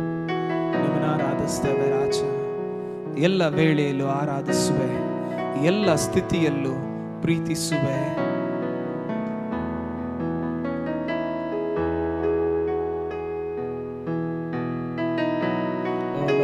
ದೇವರೇ, ನಿಮ್ಮನ್ನ ಆರಾಧಿಸ್ತೇವೆ ಸ್ವಾಮಿ. ನಿನ್ನ ಪ್ರಸನ್ನತೆ ನಮ್ಮನ್ನು ತುಂಬಿಕೊಳ್ಳಲಿ.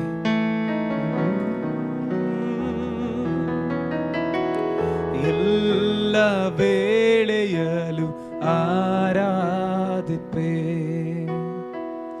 ಎಲ್ಲ ಸ್ಥಿತಿಯಲ್ಲೂ ಪ್ರೀತಿಸುವೆ. ಎಲ್ಲ ವೇಳೆಯಲ್ಲೂ ಆರಾಧಿಪೆ,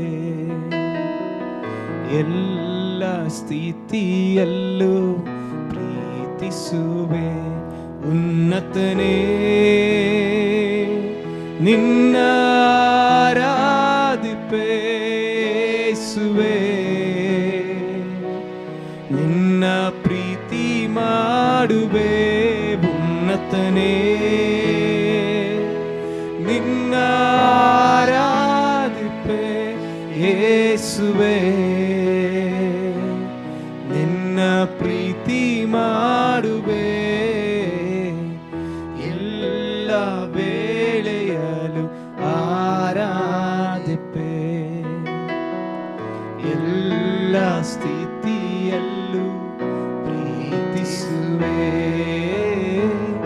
ಎಲ್ಲ ವೇಳೆಯಲ್ಲೂ ಆರಾಧಿಪೆ, ಎಲ್ಲ ಸ್ಥಿತಿಯಲ್ಲೂ ಪ್ರೀತಿಸುವೆ.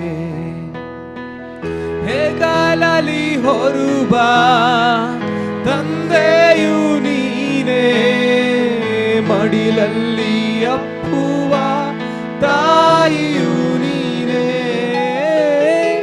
ಹೇಗಾಲಲಿ ಹೊರಬ ತಂದೆಯು ನೀನೇ, ಮಡಿಲಲ್ಲಿ ಅಪ್ಪುವ ತಾಯಿಯು ನೀನೇ.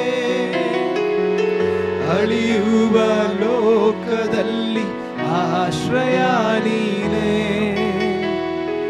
ಅಳಿಯುವ ಲೋಕದಲ್ಲಿ ಆಶ್ರಯ ನೀನೇ. ನನ್ನ ಹುಡುಕಿ ಬಂದಂತ ಐಶ್ವರ್ಯ ನೀನೇ, ನನ್ನ ಹುಡುಕಿ ಬಂದಂತ ಐಶ್ವರ್ಯ ನೀನೇ. ಉನ್ನತನೇ ನಿನ್ನ ಆರಾಧಿಪೆ ಯೇಸುವೇ. ನಿನ್ನ ಪ್ರೀತಿ ಮಾಡುವೆ. ಉನ್ನತನೇ ನಿನ್ನ ಆರಾಧಿಪೆ ಯೇಸುವೇ. ನಿನ್ನ ಪ್ರೀತಿ ಮಾಡುವೆ. ಎಲ್ಲ ವೇಳೆಯಲ್ಲೂ ಆರಾಧಿಪೆ, ಎಲ್ಲ ಸ್ಥಿತಿಯಲ್ಲೂ ಪ್ರೀತಿಸುವೆ. ಎಲ್ಲ ವೇಳೆಯಲ್ಲೂ ಆರಾಧಿಪೆ, ಎಲ್ಲ ಸ್ಥಿತಿಯಲ್ಲೂ ಪ್ರೀತಿಸುವೆ. ನಿನ್ನನು ನಂಬಿ ಬಾಳುವ ನನಗೆ ಎಲ್ಲ ಒಳ್ಳೆಯದ ಆಗುವ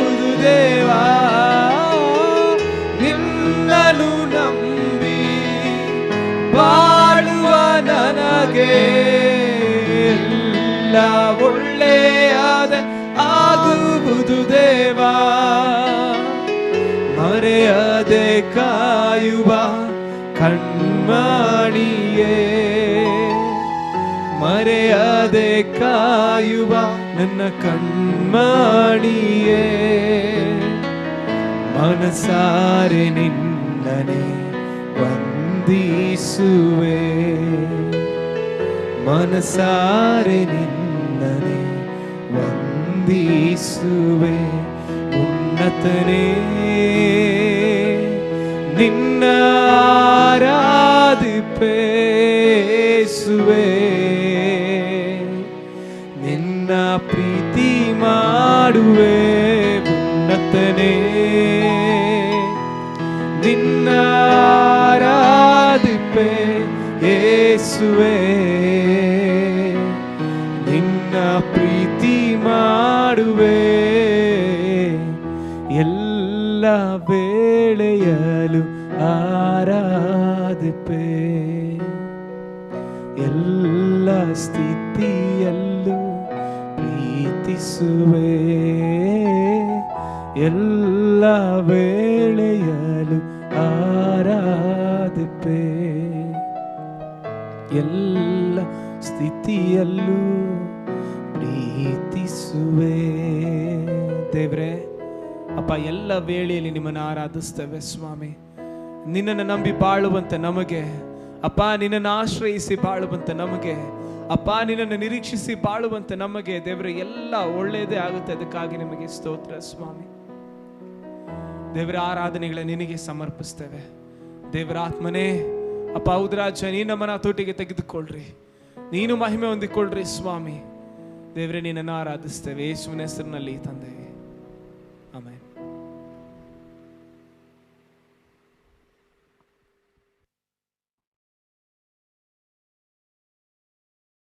ದೇವರು ಎಷ್ಟು ಅದ್ಭುತವಾಗಿ ನಮ್ಮನ್ನು ಆರಾಧನೆ ನಡೆಸಿದ್ದಾನೆ ಪ್ರಿಯರೇ. V serve the great and mighty god. ನಾವು ಸೇವಿಸುವಂಥ ದೇವರು ಉನ್ನತನು ದೊಡ್ಡವನು ಆಗಿದ್ದಾನೆ. ನಮ್ಮನ್ನು ಆತನು ಪ್ರತಿದಿನ ಅನುದಿನ ಕಾಯುವಂಥ ದೇವನು. ಈ ಒಂದು ಸಮಯದಲ್ಲಿ, ಈ ವಾರದಲ್ಲಿ ಜನ್ಮದಿನ ಆಚರಿಸಿಕೊಳ್ಳುವಂಥವ್ರು, ಮದುವೆ ದಿನ ಆಚರಿಸಿಕೊಳ್ಳುವಂಥವ್ರಿಗಾಗಿ ನಾವು ಪ್ರಾರ್ಥನೆ ಮಾಡುವವರಾಗಿದ್ದೇವೆ ಪ್ರಿಯರೇ. We are going to pray for those who are going to celebrate the birthdays and the marriage days. Let's pray for them. ನಾವು ಅವರಿಗಾಗಿ ಪ್ರಾರ್ಥನೆ ಮಾಡಿಕೊಳ್ಳೋಣ.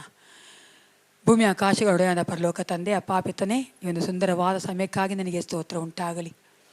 ಹೌದು ಏಸಪ್ಪ, ನಮ್ಮ ಎಲ್ಲ ಪರಿಸ್ಥಿತಿಗಳಲ್ಲಿ ನೀನು ಇದ್ದಿ ನಮ್ಮ ನಡೆಸ್ತಾ ಇದ್ದಿ, ಅದಕ್ಕಾಗಿ ನಿನಗೆ ಸ್ತೋತ್ರ. ಈ ವಿಶೇಷವಾದ ಸಮಯದಲ್ಲಿ ಅಪ್ಪ, ಈ ವಾರದಲ್ಲಿ ಕರ್ತನೆ ತಮ್ಮ ಜನ್ಮದಿನ ಆಚರಿಸಿಕೊಳ್ಳುವಂಥ ಪ್ರತಿಯೊಬ್ಬ ಮಕ್ಕಳನ್ನ, ನಮ್ಮ ಸಭೆಯ ಮಕ್ಕಳನ್ನ ಮುಟ್ಟಬೇಕೆ ನಾನು ಬೇಡುತ್ತೇನೆ. ಕಾದ ವರ್ಷವಲ್ಲ ಅವನ ಕಣ್ಣಿನ ಗುಡ್ಡೆಯಂತೆ ಕಾಯ್ದಂಥ ದೇವನು ಈ ಒಂದು ಮುಂದಿನ ವರ್ಷವೂ ಸಹ ಕರ್ತ ಆ ಮಕ್ಕಳೊಂದಿಗಿದ್ದು, ಇಮ್ಯಾನ್ಯುವೇಲನಾಗಿದ್ದು, ಅಪ್ಪ ಎಬಿನೇಜರನಾಗಿದ್ದು, ಅಪ್ಪ ಆ ಮಕ್ಕಳ ಅಗತ್ಯಗಳನ್ನು ಪೂರೈಸುವಂಥ ಯೆಹೋವ ಹೀರೇ ಆಗಿದ್ದು ಅವರನ್ನು ನೀನು ಅಪ್ಪ ಹೌದು ರಾಜ ಸಾಕಿ ಸಲುಹಬೇಕೆ ನಾನು ಒಪ್ಪಿಸಿಕೊಡುತ್ತೇನೆ. ಅವರ ಹೃದಯದ ಆಸೆಯನ್ನು ಬಲ್ಲಾತ ನೀನು ಆಗಿದ್ದೆಲ್ಲ, ಅವ್ರಿಗಿರುವಂಥ ಎಲ್ಲ ಕರ್ತನ ಅಗತ್ಯಗಳನ್ನು ಕರ್ತನೆ ಪೂರೈಸಿಕೊಡು. ಆಶೀರ್ವದಿಸು ಅವ್ರನ್ನ ಆತ್ಮಿಕವಾಗಿ ಅಪ್ಪ ಹೌದು ಏಸಪ್ಪ, ಶಾರೀರಿಕವಾಗಿ ಕರ್ತ ಅವ್ರಿಗೆ ಬೇಕಾಗಿರುವಂಥ ಎಲ್ಲ ಕರ್ತನೆ ಹೌದು ರಾಜ ಕರ್ತಾದಿ ಕರ್ತನೆ ನೀನು ಬಲ್ಲಾತನಾಗಿದ್ದೆ. ಅವ್ರಿಗೆ ಏನು ಬೇಕು ಎಂದು ಕರ್ತನೆ ಅದೆಲ್ಲವನ್ನು ಒದಗಿಸಿ ಕೊಡಬೇಕೆ ನಾನು ಒಪ್ಪಿಸಿಕೊಡುತ್ತೇನೆ. ಅದೇ ರೀತಿ ಕರ್ತನೆ ಮದುವೆ ದಿನ ಆಚರಿಸಿಕೊಳ್ಳುವಂಥ ದಂಪತಿಗಳಿಗೆ ಒಪ್ಪಿಸಿಕೊಡುತ್ತೇನಪ್ಪ ರಾಜ. ಅವನ ದಂಪತಿಗಳ ಕರೆದಂಥ ದೇವನೀನು ಆಗಿದ್ದಿ ಕರ್ತನೆ. ಹಿಂದಿನ ವರ್ಷಕ್ಕಿಂತಲೂ ಮುಂದಿನ ವರ್ಷ ಮಕ್ಕಳಿನ ಅಧಿಕವಾಗಿ ತಮ್ಮ ಒಬ್ಬರನ್ನೊಬ್ಬರು ಅರ್ಥ ಮಾಡಿಕೊಳ್ಳುವಂತೆ, ತಮ್ಮನ್ನು ಕರ್ತನೆ ನಿಮಗೆ ಒಪ್ಪಿಸಿಕೊಡುವಂತೆ ಏಸಪ್ಪ, ನಿನ್ನಿಂದ ಬಲ ಹೊಂದಿ ಕರ್ತ ದಾಂಪತ್ಯ ಜೀವಿತವನ್ನು ಆಶೀರ್ವದಿಸಿಕೊಡು ಕರ್ತನೆ. ಆ ಮಕ್ಕಳು ಅನೇಕರಿಗೆ ಒಂದು ಮಾದರಿಗಳಾಗಿರುವಂತೆ, ಅವರ ಕುಟುಂಬದವರು, ಅವರ ಮಕ್ಕಳಿಗೆ, ಅವರ ಒಡವಡಿದ್ದವರಿಗೆ ಅಪ್ಪ ಅವರೊಂದಿಗಿರುವಂಥವರಿಗೆ ಒಂದು ಮಾದರಿ ಆಗಿರುವಂತೆ ನೀನು ಕಾರ್ಯ ಮಾಡು. ಆ ಮಕ್ಕಳಿಗೆ ಬೇಕಾಗಿರುವಂಥ ನಿನ್ನ ಒಂದು ಅಂಡರ್ಸ್ಟ್ಯಾಂಡಿಂಗನ್ನು ಕೊಡು ಏಸಪ್ಪ. ಒಬ್ಬರೊಬ್ಬರು ಅರ್ಥ ಮಾಡಿಕೊಳ್ಳುವಂತೆ, ಒಬ್ಬರೊಬ್ಬರು ಪ್ರೀತಿಸುವಂತೆ, ಒಬ್ಬರೊಬ್ಬರು ಕ್ಷಮಿಸುವಂತೆ ಕರ್ತ. ಆ ಒಂದು ಮದುವೆಯ ಕರ್ತನೆ ಜೀವಿತದಲ್ಲಿ ಆ ಮಕ್ಕಳನ್ನ ನೀನೇ ಕರ್ತನೆ ಹೌದು ರಾಜ ನಾಯಕನಾಗಿದ್ದು ಅವರ ಮಧ್ಯದಲ್ಲಿ ನಿನ್ನ ಒಂದು ಪ್ರೀತಿಯಿಂದ ಅವರನ್ನು ಬಂಧಿಸಿ ನೀನೇ ಕಾಯ್ದು ಕಾಪಾಡಬೇಕೆಂದು ಯೇಸು ಕ್ರಿಸ್ತನ ನಾಮದಲ್ಲಿ ನಾನು ಪ್ರಾರ್ಥಿಸ್ತೇನೆ ಒಳ್ಳೆಯ ಪಿತನೇ, ಆಮೇನ್. Praise lord. ನಾವೀಗ ವಾಕ್ಯ ಕೇಳಿ ಹೋಗ್ತಾ ಇದ್ದೇವೆ ಪ್ರಿಯರೇ.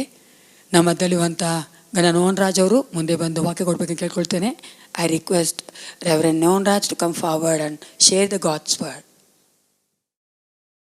ಕರ್ತನಲ್ಲಿ ಪ್ರಿಯರೇ, ಈ ಪುನರುತ್ಥಾನದ ದಿವಸ ನಮ್ಮ ರಕ್ಷಕನಾದಂಥ ಯೇಸು ಕ್ರಿಸ್ತನು ಜಯ ಹೊಂದಿದ ಈ ದಿವಸ ನಿಮ್ಮೆಲ್ಲರಿಗೂ ನಾನು ಯೇಸು ಕ್ರಿಸ್ತನ ನಾಮದಲ್ಲಿ ಪ್ರೀತಿಯಿಂದ ವಂದಿಸುವವನಾಗಿ ಈ ವಿಶೇಷವಾದಂಥ ದಿನ ಕರ್ತನ ಪವಿತ್ರ ವಾಕ್ಯಗಳನ್ನು ಹಂಚಿಕೊಳ್ಳುವುದಕ್ಕಾಗಿ ಅವಕಾಶ ಮಾಡಿಕೊಟ್ಟಂಥ ಸಭೆಯ ಸಭಾಪಾಲಕರೆಲ್ಲರಿಗೂ, ಸಭಾಪಾಲನ ಸಮಿತಿಯವರಿಗೂ ಹಾಗೂ ಸಭೆಯ ಪ್ರತಿಯೊಬ್ಬೊಬ್ಬರಿಗೂ ವಿಶ್ವವಾಣಿಯ ಪರವಾಗಿ ಪ್ರೀತಿಯಿಂದ ವಂದಿಸುವಂಥವನಾಗಿದ್ದೇನೆ. ಪ್ರಿಯ ದೇವರ ಮಕ್ಕಳೇ, ಈ ದಿವಸಗಳಲ್ಲಿ ನಮ್ಮ ದೇಶ ಮತ್ತು ನಮ್ಮ ರಾಜ್ಯ, ನಾವು ವಾಸ ಮಾಡ್ತಾ ಇರುವಂಥ ಬೆಂಗಳೂರು ಪಟ್ಟಣ ಕೋವಿಡ್ ನಿಮಿತ್ತವಾಗಿ ಲಾಕ್ಡೌನ್ಗೆ ಒಳಗಾಗಿದ್ದರು. ತಿಮೋಥೆಯನಿಗೆ ಬರೆದ 2ನೇ ಪತ್ರಿಕೆ 2ನೇ ಅಧ್ಯಾಯದ 9ನೇ ವಚನವು ಹೀಗೆ ಹೇಳುವಂಥದ್ದಾಗಿದೆ, ದೇವರ ವಾಕ್ಯಕ್ಕೆ ಬಂಧನವಿಲ್ಲ ಎಂಬುದಾಗಿ. ಹಲ್ಲೆಲೂಯ. ಹೌದು, ಬಂಧನವಿಲ್ಲದಂಥ ದೇವರ ವಾಕ್ಯವನ್ನು ಈ ದಿನ ನಾವು ಧ್ಯಾನಿಸುವಾಗ ಈ ವಾಕ್ಯವು ಪ್ರತಿಯೊಬ್ಬೊಬ್ಬರಿಗೂ ಕೂಡ ಆಶೀರ್ವಾದವನ್ನು ಉಂಟು ಮಾಡಲೆಂದು, ಸೋತವನಿಗೆ ತ್ರಾಣವನ್ನು, ನಿರ್ಬಲನಿಗೆ ಬಹುಬಲವನ್ನು ಅನುಗ್ರಹಿಸಿ, ದೀನನ ಜಜ್ಜಿ ಹೋದಂಥ ಮನಸ್ಸನ್ನು ಉಜ್ಜೀವನಗೊಳಿಸಲಿ ಎಂಬುದಾಗಿ ನಾನು ಹಾರೈಸುವಂಥವನಾಗಿದ್ದೇನೆ. ಈ ದಿನ ನಾವು ಧ್ಯಾನ ಮಾಡಲಿಕ್ಕಿರ್ತಕ್ಕಂಥ ವಾಕ್ಯ ಭಾಗವು ಅದು ಕರ್ತನಾದಂಥ ಯೇಸು ಕ್ರಿಸ್ತನ 2ನೆಯ ಆಗಮನಕ್ಕೆ ಸಂಬಂಧಪಟ್ಟಂಥ ವಾಕ್ಯ ಭಾಗವಾಗಿದೆ. ಆದುದರಿಂದ ನನ್ನೊಂದಿಗೆ ದಯಮಾಡಿ ಅಪೊಸ್ತಲರ ಕೃತ್ಯಗಳ ಪುಸ್ತಕ 1ನೇ ಅಧ್ಯಾಯ 11ನೇ ವಚನವನ್ನು, ಅದೇ ಸಂದರ್ಭದಲ್ಲಿ ಯೋಹಾನನು ಬರೆದ ಸುವಾರ್ತೆ 20ನೇ ಅಧ್ಯಾಯದ 6 ಮತ್ತು 7ನೇ ವಚನಗಳನ್ನು ಮತ್ತು ಯೋಹಾನನು ಬರೆದ ಸುವಾರ್ತೆ 14ನೇ ಅಧ್ಯಾಯದ 3ನೇ ವಚನವನ್ನು ನೋಡಬೇಕಾಗಿ ಪ್ರೀತಿಯಿಂದ ಕೇಳಿಕೊಳ್ಳುವಂಥವನಾಗಿದ್ದೇನೆ. ಪ್ರಿಯರೇ, ನೀವು ಎಲ್ಲೇ ಕೂತ್ಕೊಂಡಿದ್ದ ಜಾಗದಲ್ಲಿಯೇ ಭಕ್ತಿ ಭಾವದಿಂದ ಪ್ರಾರ್ಥನಾ ಪೂರ್ವಕವಾಗಿ ಈ ವಾಕ್ಯಗಳನ್ನು ಧ್ಯಾನಿಸುವಾಗ ದೇವರು ತಾನೇ ಈ ದಿನ ನಮ್ಮೊಂದಿಗೆ ನಿಜವಾಗಿಯೂ ಮಾತಾಡುವಂಥವನಾಗಿ ನಮಗೆ ಬೇಕಾದಂಥ ಎಲ್ಲ ಆದರಣೆಯನ್ನು ಅನುಗ್ರಹ ಮಾಡುತ್ತಾನೆ ಎಂಬುವಂಥ ವಿಶ್ವಾಸವನ್ನು ನೀವು ಹೊಂದಿದವರಾಗುವುದಾದರೆ ಖಂಡಿತವಾಗಿಯೂ ಕೂಡ ದೇವರು ಈ ದಿನ ನಿಮ್ಮೆಲ್ಲರನ್ನು ಈ ಸಮಯದಲ್ಲಿಯೇ ಆಶೀರ್ವಾದ ಮಾಡಲಿಕ್ಕಿದ್ದಾನೆ.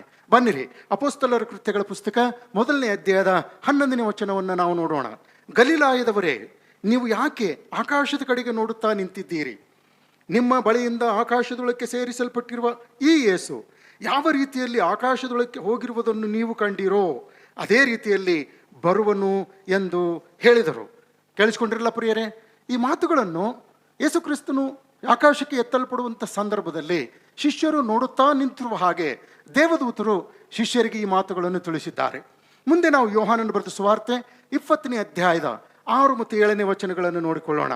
ಸೀಮೋನ್ ಪೇತ್ರನು ಅವನ ಹಿಂದೆ ಬಂದು ಸಮಾಧಿಯೊಳಕ್ಕೆ ಹೋಗಿ ಆ 4 ಬಟ್ಟೆಗಳು ಬಿದ್ದಿರುವುದನ್ನು, ಆತನ ತಲೆಯ ಮೇಲಿದ್ದ ಕೈಪಾವಡವು ಆ 4 ಬಟ್ಟೆಗಳು ಕೂಡ ಇರದೆ ಸುತ್ತಿ ಒಂದು ಕಡೆಯಲ್ಲಿ ಬೇರೆ ಇರುವುದನ್ನು ನೋಡಿದನು ಎಂಬುವಂಥದ್ದು. 3ನೇ ವಾಕ್ಯ ಭಾಗ ಅಪೊಸ್ತಲನಾದ ಯೋಹಾನನು ಬರೆದ ಸುವಾರ್ತೆ 14ನೇ ಅಧ್ಯಾಯದ 3ನೇ ವಚನ, ನಾನು ಹೋಗಿ ನಿಮಗೆ ಸ್ಥಳವನ್ನು ಸಿದ್ಧ ಮಾಡಿದ ಮೇಲೆ ತಿರುಗಿ ಬಂದು ನಿಮ್ಮನ್ನು ಕರ್ಕೊಂಡು ಹೋಗಿ ನನ್ನ ಬಳಿಗೆ ಸೇರಿಸಿಕೊಳ್ಳುವೆನು, ಯಾಕಂದರೆ ನಾನಿರುವ ಸ್ಥಳದಲ್ಲಿ ನೀವು ಸಹ ಇರಬೇಕು ಎಂಬುದು. ಎಂಥ ಅದ್ಭುತವಾದಂಥ ವಚನಗಳಲ್ಲವೇ? ಬನ್ನಿರಿ, ದೇವರು ಈ ವಾಕ್ಯಗಳ ಮೂಲಕವಾಗಿ ನನ್ನೊಂದಿಗೂ ನಮ್ಮೊಂದಿಗೂ ಮಾತಾಡಲಿ ಎಂಬುದಾಗಿ ಆ ಪರಿಶುದ್ಧಾತ್ಮನ ಸಹಾಯಕ್ಕಾಗಿ ಪ್ರಾರ್ಥನೆ ಮಾಡಿಕೊಳ್ಳುವಂಥವರಾಗೋಣ. ಪ್ರೀತಿ ಸ್ವರೂಪನಾದ ತಂದೆಯಾದ ದೇವರೇ, ಈ ಸುಂದರವಾದ ಪುನರುತ್ಥಾನದ ದಿನಕ್ಕಾಗಿ ನನಗೆ ವಂದನೆಗಳನ್ನು ಸಲ್ಲಿಸುತ್ತೇವೆ. ನಮ್ಮ ದೇಶದಾದ್ಯಂತ ಅನೇಕ ಕಡೆಗಳಲ್ಲಿ ಲಾಕ್ಡೌನ್ ಹೇರಲಾಗಿದೆ ಸ್ವಾಮಿ. ಮನುಷ್ಯರಿಗೆ ಲಾಕ್ಡೌನ್ ಇರ್ಬೋದು, ಉದ್ಯಮಿಗಳಿಗೆ ಲಾಕ್ಡೌನ್ ಇರ್ಬೋದು, ಚಿಕ್ಕ ಪುಟ್ಟ ವ್ಯಾಪಾರ ಮಾಡ್ತಕ್ಕಂಥವರಿಗೆ ಲಾಕ್ಡೌನ್ ಇರ್ಬೋದು, ಇನ್ನಿತರ ಬೇರೆ ಬೇರೆ ಕೆಲಸ ಕಾರ್ಯಗಳಿಗೆ ಲಾಕ್ಡೌನ್ ಇರ್ಬೋದು. ಆದರೆ ತಿಮೋಥೆಯನಿಗೆ ಬರೆದ 2ನೇ ಪತ್ರಿಕೆ 2ನೇ ಅಧ್ಯಾಯದ 9ನೇ ವಚನದಲ್ಲಿ ತಿಳಿಸಿದ ಪ್ರಕಾರ ನಿನ್ನ ವಾಕ್ಯಕ್ಕೆ ಬಂಧನವಿಲ್ಲ. ಅದಕ್ಕಾಗಿ ನಾವು ನಿನಗೆ ವಂದನೆಗಳನ್ನು ಸಲ್ಲಿಸ್ತೇವೆ. ಬಂಧನವಿಲ್ಲದಂಥ ನಿನ್ನ ವಾಕ್ಯಗಳನ್ನು ಕೇಳಿಸಿಕೊಳ್ಳುವಂಥ ಪ್ರತಿಯೊಬ್ಬೊಬ್ಬರು ಕೂಡ ಯಾವುದೇ ಪರಿಸ್ಥಿತಿಯಲ್ಲಿದ್ದರೂ ಸಹ, ಯಾವುದೇ ಬಂಧನದಲ್ಲಿದ್ದರೂ ಕೂಡ ಅವರನ್ನು ಬಿಡುಗಡೆ ಮಾಡುವಂಥದ್ದಾಗಿದೆ, ಆಶೀರ್ವಾದವನ್ನು ಉಂಟು ಮಾಡುವಂಥದ್ದಾಗಿದೆ. ಆದುದರಿಂದ ಕರ್ತನೆ, ಯೇಸು ಕ್ರಿಸ್ತನ 2ನೇ ಆಗಮನಕ್ಕೆ ಸಂಬಂಧಪಟ್ಟಂತೆ ಓದಿದಂಥ ವಾಕ್ಯಗಳ ಮೂಲಕವಾಗಿ ಈ ದಿನ ಪರಲೋಕದಲ್ಲಿ ನೀನು ನಮಗೋಸ್ಕರವಾಗಿ ಯಾವ ಆಹಾರವನ್ನು ಬಚ್ಚಿಟ್ಟಿದೆಯೋ ಅದನ್ನು ಅನುಗ್ರಹ ಮಾಡಿಕೊಡು. ಅದರ ಮೂಲಕವಾಗಿ ನಾವೆಲ್ಲರೂ ತೃಪ್ತರಾಗುವಂತೆ, ಆತ್ಮದಲ್ಲಿ ಬಲಗೊಳ್ಳಲಿಕ್ಕಾಗುವಂತೆ, ಶರೀರದಲ್ಲಿ ಆರೋಗ್ಯವನ್ನು ಪಡೆದುಕೊಳ್ಳಲಿಕ್ಕಾಗುವಂತೆ ನೀನು ತಿಳಿಸಿದ ಪ್ರಕಾರವಾಗಿ ನಾವೆಲ್ಲ ಕಡೆಗಳಲ್ಲಿಯೂ ಕೂಡ ನಿನಗೆ ಸಾಕ್ಷಿಗಳಾಗಿ ಜೀವಿಸುವುದಕ್ಕಾಗಿ ಬೇಕಾದಂಥ ಸ್ಫೂರ್ತಿಯು ಈ ವಾಕ್ಯದ ಮೂಲಕವಾಗಿ ನನಗೂ ನಮಗೂ ಅನುಗ್ರಹ ಮಾಡೆಂಬುದಾಗಿ ಈ ಪ್ರಾರ್ಥನೆಯನ್ನು ನಮ್ಮ ಕರ್ತನೂ ಒಡೆಯನೂ ಆದ ನಜರೇತನ ಯೇಸು ಕ್ರಿಸ್ತನ ನಾಮದಲ್ಲಿ ದೀನತೆಯಿಂದ ಬೇಡಿಕೊಳ್ಳುತ್ತೇವೆ ನಮ್ಮ ತಂದೆಯೇ, ಆಮೇನ್.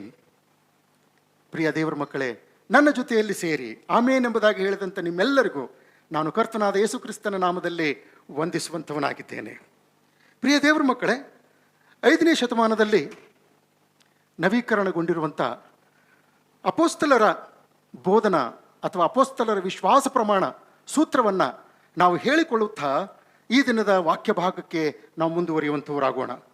ಪರಲೋಕ ಭೂಲೋಕಗಳನ್ನು ಸೃಷ್ಟಿಸಿದ ಸರ್ವಶಕ್ತನಾದ ತಂದೆಯಾದ ದೇವರನ್ನು ನಂಬುತ್ತೇನೆ. ಆತನ ಏಕಕುಮಾರನಾಗಿರುವ ನಮ್ಮ ಪ್ರಭುವಾದ ಯೇಸು ಕ್ರಿಸ್ತನನ್ನು ನಂಬುತ್ತೇನೆ. ಈತನು ಪರಿಶುದ್ಧಾತ್ಮನಿಂದ ಕನ್ಯಾಮರಿಯಳ ಗರ್ಭದಲ್ಲಿ ಧರಿಸಲ್ಪಟ್ಟು ಆಕೆಯಲ್ಲಿ ಹುಟ್ಟಿ ಪೊಂತಿ ಪಿಲಾತನ ಆಧಿಪತ್ಯದಲ್ಲಿ ಶ್ರಮೆ ಹೊಂದಿ ಶಿಲುಬೆಗೆ ಜಡಿಯಲ್ಪಟ್ಟು ಸತ್ತು ಮೂರನೆಯ ದಿವಸದಲ್ಲಿ ಪಾತಾಳಕ್ಕೆ ಇಳಿದು ಮೂರನೇ ದಿವಸ ಸತ್ತವರೊಳಗಿಂದ ಎದ್ದು ಪರಲೋಕಕ್ಕೆ ಏರಿ ಹೋಗಿ ಸರ್ವಶಕ್ತನಾಗಿರುವ ತಂದೆಯಾದ ದೇವರ ಬಲಗಡೆಯಲ್ಲಿ ಕುಳಿತುಕೊಂಡಿದ್ದಾನೆ. ಈತನು ಅಲ್ಲಿಂದ ಬಂದು ಬದುಕಿರುವವರಿಗೂ ಸತ್ತವರಿಗೂ ನ್ಯಾಯ ತೀರಿಸುವನೆಂದು ನಂಬುತ್ತೇನೆ. ನಾನು ಪರಿಶುದ್ಧಾತ್ಮನನ್ನು ನಂಬುತ್ತೇನೆ. ಒಂದೇ ಪರಿಶುದ್ಧ ಕ್ರೈಸ್ತ ಸಭೆಯು, ಭಕ್ತರ ಅನ್ಯೋನ್ಯತೆಯು, ಪಾಪದ ಪರಿಹಾರವು, ದೇಹದ ಪುನರುತ್ಥಾನವು, ನಿತ್ಯ ಜೀವವು ಉಂಟೆಂಬುದನ್ನು ನಂಬುತ್ತೇನೆ ಎಂಬುವಂಥದ್ದು. ಕೇಳಿಸಿಕೊಂಡ್ರಲ್ಲ ಪ್ರಿಯರೇ, ಅಪೋಸ್ತಲರ ವಿಶ್ವಾಸ ಪ್ರಮಾಣ ಸೂತ್ರದಲ್ಲಿ ಕರ್ತನಾದ ಯೇಸು ಕ್ರಿಸ್ತನ ಇಡೀ ಜೀವನ ಚರಿತ್ರೆಯು ತಿಳಿಸಲ್ಪಟ್ಟಿರುವಂಥದ್ದಾಗಿದೆ. ಅಷ್ಟು ಮಾತ್ರವೇ ಅಲ್ಲ, ಇದರಲ್ಲಿ ವಿಶೇಷವಾಗಿ ಗಮನಿಸ್ತಕ್ಕಂಥ ಸಂಗತಿ ಏನಂದರೆ ಕ್ರಿಸ್ತನ ಎರಡನೇ ಆಗಮನದ ಬಗ್ಗೆ ತಿಳಿಸಲ್ಪಟ್ಟಂಥದ್ದಾಗಿದೆ. ಆತನು ತಿರುಗಿ ಬಂದು ಬದುಕಿರುವವರಿಗೂ ಸತ್ತವರಿಗೂ ನ್ಯಾಯ ತೀರ್ಪು ಮಾಡುತ್ತಾನೆ ಎಂಬುದಾಗಿ. ಹಲ್ಲೆಲೂಯಾ. ಹೌದು, ನಮ್ಮ ಕರ್ತನಾದಂಥ ಯೇಸು ಕ್ರಿಸ್ತನು ಈ ವಿಷಯದಲ್ಲಿ ನಾವು ನೋಡುವ ಹಾಗೆ ಆತನು ಸದಾಕಾಲವೂ ಜೀವಿಸುವಂಥವನಾಗಿದ್ದಾನೆ. ಈ ವಿಶ್ವಾಸ ಪ್ರಮಾಣ ಸೂತ್ರದಲ್ಲಿ ಆದಿಸಭೆಯ ಕ್ರೈಸ್ತರು ಸುವಾರ್ತಿಕರು ಬರೆದಿರ್ತಕ್ಕಂಥ ಪ್ರತಿಯೊಂದೊಂದು ಸಂಗತಿಗಳನ್ನು ನಂಬುವಂಥವರಾಗಿ ಆ ನಂಬಿಕೆಯ ಆಧಾರದ ಮೇಲೆಗೆ ಕರ್ತನಾದಂಥ ಯೇಸು ಕ್ರಿಸ್ತನ ಎರಡನೇ ಆಗಮನವನ್ನು ಕೂಡ ಅವರು ಎದುರು ನೋಡುತ್ತಾ ಆತನು ಈ ಲೋಕದಲ್ಲಿ ಬಂದ ಮೊದಲನೇ ಆಗಮನದ ಸುದ್ದಿಯೊಂದಿಗೆ ಆತನು ಮಾಡಿದಂಥ ಎಲ್ಲ ಅದ್ಭುತ ಕಾರ್ಯಗಳ ಕುರಿತು, ಆತನ ಸೇವೆಯ ಕುರಿತು, ಆತನು ಲೋಕವನ್ನು ರಕ್ಷಣೆ ಮಾಡುವುದಕ್ಕೋಸ್ಕರವಾಗಿ ಕೈಗೊಂಡಂಥ ಪ್ರತಿ ಒಂದೊಂದು ಕಾರ್ಯಗಳ ಕುರಿತು ತಿಳಿಸುತ್ತಾ ಅನೇಕರಿಗೆ ಆತನ ಎರಡನೇ ಆಗಮನದ ಕುರಿತಾಗಿಯೂ ಕೂಡ ತಿಳಿಸ್ತಕ್ಕಂಥವರಾಗಿದ್ದರು. ಆದ್ದರಿಂದ 4 ಅಥವಾ 5ನೇ ಶತಮಾನದಲ್ಲಿ ರಚಿಸಲ್ಪಟ್ಟಂಥ ಈ ಅಪೋಸ್ತಲರ ವಿಶ್ವಾಸ ಪ್ರಮಾಣ ಸೂತ್ರಕ್ಕಾಗಿ ನಾವೆಲ್ಲರೂ ಕರ್ತನಿಗೆ ಕೃತಜ್ಞತೆಗಳನ್ನು ಸಲ್ಲಿಸುವಂಥವರಾಗಿದ್ದೇವೆ. ಪ್ರಿಯ ದೇವರ ಮಕ್ಕಳೇ, ಕರ್ತನಾದ ಯೇಸು ಕ್ರಿಸ್ತನು ಅನೇಕ ಮಾತುಗಳನ್ನು ಸಾಮ್ಯ ರೂಪದಲ್ಲಿ ತಿಳಿಸಿರುವಂಥವನಾಗಿದ್ದಾನೆ. ಮತ್ತಾಯನ ಬರೆದ ಸುವಾರ್ತೆ 13ನೇ ಅಧ್ಯಾಯದಲ್ಲಿ ನಾವು ನೋಡ್ತೇವೆ, ಆತನು ಸಾಮ್ಯವಿಲ್ಲದೆ ಒಂದು ಸಂಗತಿಗಳನ್ನು ಕೂಡ ಹೇಳಲಿಲ್ಲ. ಆದ್ದರಿಂದ ಆತನ ಮಾತುಗಳ ಮೂಲಕವಾಗಿ ಸಾಮ್ಯ ರೂಪದಿಂದ ಹೇಳಿದಂಥ ಅನೇಕ ಸಂಗತಿಗಳು ಜನರನ್ನು ವಿಶ್ವಾಸಕ್ಕೆ ನಡೆಸುವುದಕ್ಕೋಸ್ಕರವಾಗಿ ಪ್ರೋತ್ಸಾಹ ಮಾಡತಕ್ಕಂಥವುಗಳಾಗಿದ್ದವು. ಅದೇ ಸಮಯದಲ್ಲಿ ಕರ್ತನಾದಂಥ ಯೇಸು ಕ್ರಿಸ್ತನು ತನ್ನ ಶಿಷ್ಯರಿಗೆ ಅನೇಕ ಸಂಗತಿಗಳನ್ನು ಸಾಂಕೇತಿಕ ರೂಪದಲ್ಲಿಯೂ ಕೂಡ ತಿಳಿಸಿದ್ದಾನೆ. ಇದಕ್ಕೆ ನಾವು ರಹಸ್ಯ ಸಂಕೇತಗಳು ಎಂಬುದಾಗಿ ಕರೆಯುವಂಥವರಾಗಿದ್ದೇವೆ. ದಯಮಾಡಿ ನನ್ನ ಜೊತೆಯಲ್ಲಿ ಯೋಹಾನನ ಬರೆದ ಸುವಾರ್ತೆ 20ನೇ ಅಧ್ಯಾಯ 6 ಮತ್ತು 7ನೇ ವಚನಗಳನ್ನು ನೋಡಬೇಕಾಗಿ ಪ್ರೀತಿಯಿಂದ ಕೇಳಿಕೊಳ್ಳುವಂಥವನಾಗಿದ್ದೇನೆ. ಸೀಮೋನ್ ಪೇತ್ರನು ಅವನ ಹಿಂದೆ ಬಂದು ಸಮಾಧಿಯೊಳಕ್ಕೆ ಹೋಗಿ ಆ ನಾರು ಬಟ್ಟೆಗಳು ಬಿದ್ದಿರುವುದನ್ನು, ಆತನ ತಲೆಯ ಮೇಲಿದ್ದ ಕೈಪಾವುಡವು ಆ ನಾರು ಬಟ್ಟೆಗಳು ಕೂಡ ಇರದೆ ಸುತ್ತಿ ಒಂದು ಕಡೆಯಲ್ಲಿ ಬೇರೆ ಇರುವುದನ್ನು ನೋಡಿದನು ಎಂಬುವುದು. ಕೇಳಿಸಿಕೊಂಡ್ರಲ್ಲ ಪ್ರಿಯರೇ, ಯಾವಾಗ ಮಗ್ದಲದ ಮರಿಯಳು ಕರ್ತನಾದಂಥ ಯೇಸು ಕ್ರಿಸ್ತನು ಸಮಾಧಿ ಒಳಗಿಂದ ಎದ್ದು ಬಂದಿದ್ದಾನೆ ಎಂಬುದಾಗಿ ಕರ್ತನಾದ ಯೇಸು ಕ್ರಿಸ್ತನ ಶಿಷ್ಯರಿಗೆ ತಿಳಿಸಿದಳೋ, ಆಗ ಅಪೋಸ್ತಲನಾದಂಥ ಯೋಹಾನನು ಹಾಗೂ ಅಪೋಸ್ತಲನಾದಂಥ ಪೇತ್ರನು ಇಬ್ಬರು ಒಬ್ರಿಗೊಬ್ಬರು ಜಿದ್ದಿಗೆ ಬಿದ್ದಂತೆ ಆ ಸಮಾಧಿಯ ಕಡೆಗೆ ಓಡುವಂಥದ್ದನ್ನು ನಾವು ನೋಡ್ತೇವೆ. ಸಮಾಧಿಯ ಕಡೆಗೆ ಹೋಗಿ ಬೊಗ್ಗಿ ನೋಡಿದಾಗ ಅಲ್ಲಿ ಅವರಿಗೆ ಒಂದು ಆಶ್ಚರ್ಯಚಕಿತವಾದಂಥ ಸಂಗತಿಯು ಕಾಣುತ್ತಾ ಇದೆ.